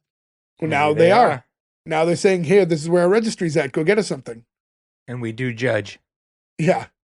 So that was like kind of their exit, and that's all we got from them. You know, quick little cameo. I don't think either of them appear in the series again. It said Jackie was only on one episode on IMDb, and Ashton Kutcher's not even listed. I don't know why. I don't know if it just wasn't updated, but if you check out his IMDb, it doesn't have that 90s show on it yet. Well, hopefully that means we can't trust IMDb and they're all going to be on it the whole time. Yeah, hopefully. Yeah, right? I would hope that if this gets a second season, that part of it is contingent on we need to at least get everybody back for another episode. Alone again, Kitty says, "Well, let's just make the most of it. I'm going to head to the market because I'm going to get some Fritos, Tostitos, Doritos, all the Eatos. I'm back, baby." And that gets, a nice little crowd pop. That 1995 too. This was right in the time Judge of Lance Ito. Ito. Yeah, Judge I'm glad Ito, we yeah. both went there. Yeah. Yeah, I did Jojito. The dancing Itos. Final scene, and I thought that would have been a good way to close it, but this works too. Episode could have ended right there. With Red saying, crap, or whatever he said. Yeah, son of a He bitch. says, "Son of a bitch." Yeah. That should have been it ended. I literally in my notes have ends on son of a bitch because I expected then it to be into the like That's later the this logical season. endpoint. Yeah, and the right show there. already went over in time, but then this scene here could have been just injected in the next episode, but there's another scene. So now Kitty and Red introduce all the kids to the basement. You know, she hands them all like a crate. She's like, if you kids get bored, I found some old records and games of your dad's and a few magazines that I don't think he wanted me to see, so I got rid of them. They're all redheads. He sure does have a type. Again, real weird. Yep. Yeah. Anywho, you guys have some fun. And then they're looking through the stuff, and I like there was like an 8-track, and the kid thought it was like a video game cartridge. He's like, was this from Nintendo Zero? Really? That tricked me too, because I did not know it was an 8-track. I like the idea of, because like they only know like the system's numbered the way they are now. So like to them, like the original Nintendo would have been called like Nintendo Zero. Nintendo Zero. I knew what it was right away because I have a collection of 8-tracks that Nick/Jay got for me. Because 95, 64 would be coming out shortly, or if it's not just brand new. This would be what, Sega SNES? So is N64 out? So maybe that they're thinking Nintendo 64 is out. This is so old it's from Nintendo Zero, and Yeah, it's gone the- from 0 to 64. 64 was Oh. in September of 96. Oh, so we're pretty far away then. Yeah. It should be Super Nintendo and Sega Genesis. So bad joke. Well, it just doesn't work. Joke. Yeah. It would have been a better joke modern times. And this is when they find out that Kitty just hooked them up because hiding in one of the board game boxes is a brown bag, which I think we can only assume has marijuana in it. The classic That 70s Show paper bag weed for some reason. It was never outwardly said in the episode, but it is heavily implied that there's weed in there. Also, slim chance that 20-year-old weed's going to do anything to you. That was going to be my next True. question. There's an episode of Roseanne about this where they find 20-year-old weed and they smoke it and get pretty high. I don't know if that's... I mean, it probably loses its potency, but there's some potency, not all of it. Maybe it's covered in mold and they get a different kind of high. Yeah. That's Yeah. possible. Yeah, I was going to ask you guys. I'm not a smoker of the weed. If it's like concentrated or like a roach, sure, you can get high from it. Like old 70s weed doesn't do the same shit that all this new scientific weed you guys smoke does. Weed not stored properly will lose roughly 16% of its THC content after 1 year and just keeps dropping from there. So, yeah, after 20 years, it would just be, you might as well smoke oregano. Maybe paper bag is stored properly, though. Maybe I'm missing out here. Maybe. Science. And the button on all this is kind of Leia doesn't understand what's in the bag, but they're all pretty excited because now they're about to have the best summer ever. And that's the way this whole episode concludes. So that's it. That's That 90s Show, which, again, for us, it just came out today. So this is the quickest we've ever touched on an episode. As far as like news and notes, I don't know if there's much else we can really get into about the episode other than just general feelings about it because the way it's formatted, but we tackled so much within it. I think we compared it to That 70s Show, That 80s Show, a lot of the jokes, whether they were relevant to the times or not. Go back and watch those. Yeah. Any final words before we get into the green light or cancels? Do it. This is a weird one, doing a brand new show. Yeah, it's weird. I kind of like trying this. This is such a new concept to do this for us. Because this is the quickest, by the way, for you guys that we can turn this out because it happened to come out on the day we release on Thursdays. The episode came out on a Thursday. So obviously we can't have it done day of because there's editing and getting together and all that and prep work. A 1 week turn time, still not that bad for a brand new show. All that's left is a green light or cancel for us. I'm going to go in the order I see you guys in. Gordo, starting with you. I'm greenlighting this. This is everything that 80s show should have been. This is the show that should have been the spinoff. I love Red and Kitty. I started watching a little bit of the second episode. Like I said earlier, the handoff from Donna and Eric to the kids now, I really liked, and I like how Red and Kitty are kind of there to kind of keep you in the nostalgia loop, but new fun adventures with new people. Like I said, I really enjoyed it for a Netflix comedy, and usually we just shit on it the entire time, but like I genuinely think that they did good by this show. It's a green light from Gordo. Joe. Yeah, I mean, I don't have, aside from seeing some of episode 2, I don't have much different to say than Gordo. I mean, I wanted a few things from this, right? I wanted it to be, feel nostalgic in the right way. I wanted to like it. I wanted to see these characters again, and I wanted Red and Kitty and all these people to be the same and not have it feel super bogged down like some of these Netflix shows are, or some of these just remakes or, continuations of these shows are in general. Going by our sort of mission statement, would I watch the second episode? Yeah, I would. I feel like I could get bait and switched, right? I might be 3 episodes in and be like, I don't care about these kids. I wish the other characters were in there, but maybe it's smart to sprinkle in all the original cast members throughout the season so that you're always sort of getting a little bit here and there to keep you going. It'll be interesting. I guess in a week, I'll let you know how I feel about it because I'll probably watch all of it this weekend. But yeah, it's a green light. It was fun. That's all I really wanted. It didn't embarrass itself. And I think that's really important with these continuation shows. Nick. Yeah, this is a tough one. Ferg touched on it in the beginning of the episode, and Joe again just now. I'm really worried about the bait and switch. I'm having, between seeing other TV shows do similar comebacks and the fact that it is on Netflix, I am really wary because this episode was great. Like, I really enjoyed this episode, but I know that's not going to continue. I mean, you're going to get other characters popping in and out. It looks like Fez is in a couple episodes.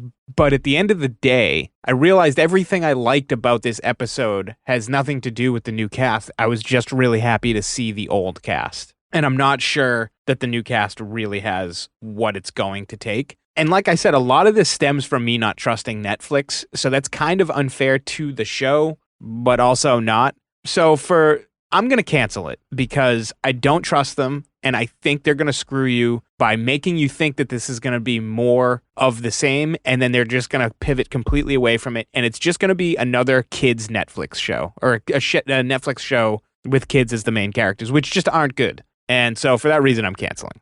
Ferg.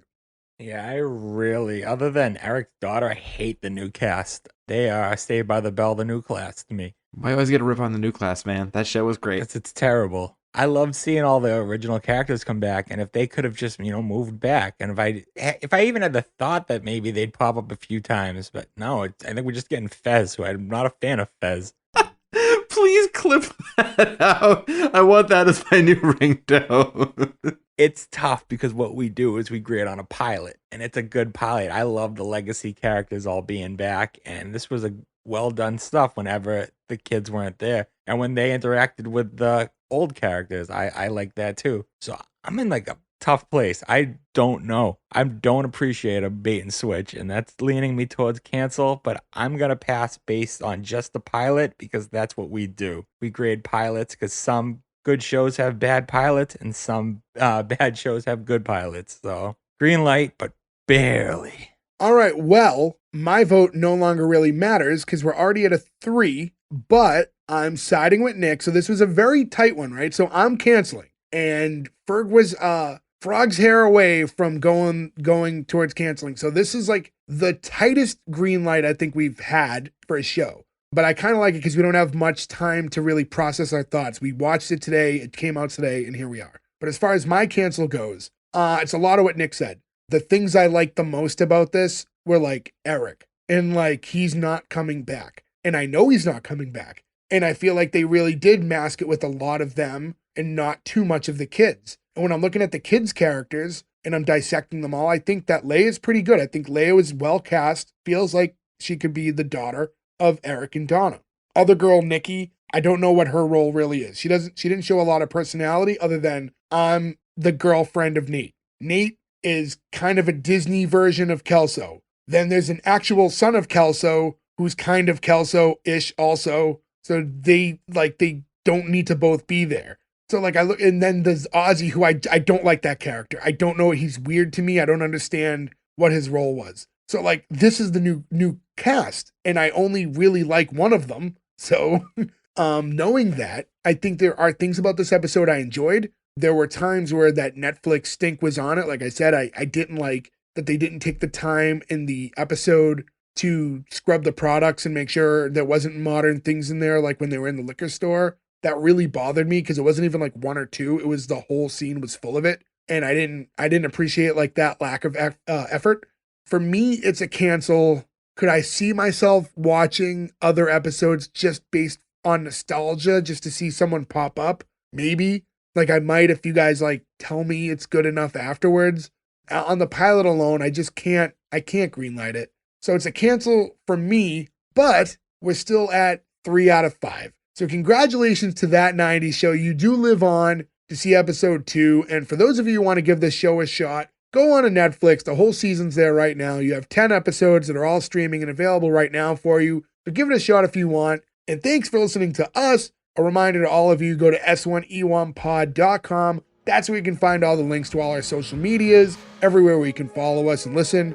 S1E1 Pod on Twitter and Instagram. Give us follows there, interact, hit us up, tell us what you want to hear. We love talking to you guys, so keep it up. But yeah, that's it. That's all the time we got this week, guys. Thanks for listening. We'll catch you again next week for another new episode. Take care. Thank you. Goodbye. I think we got the best of the muffs. I think we got the best foot up here.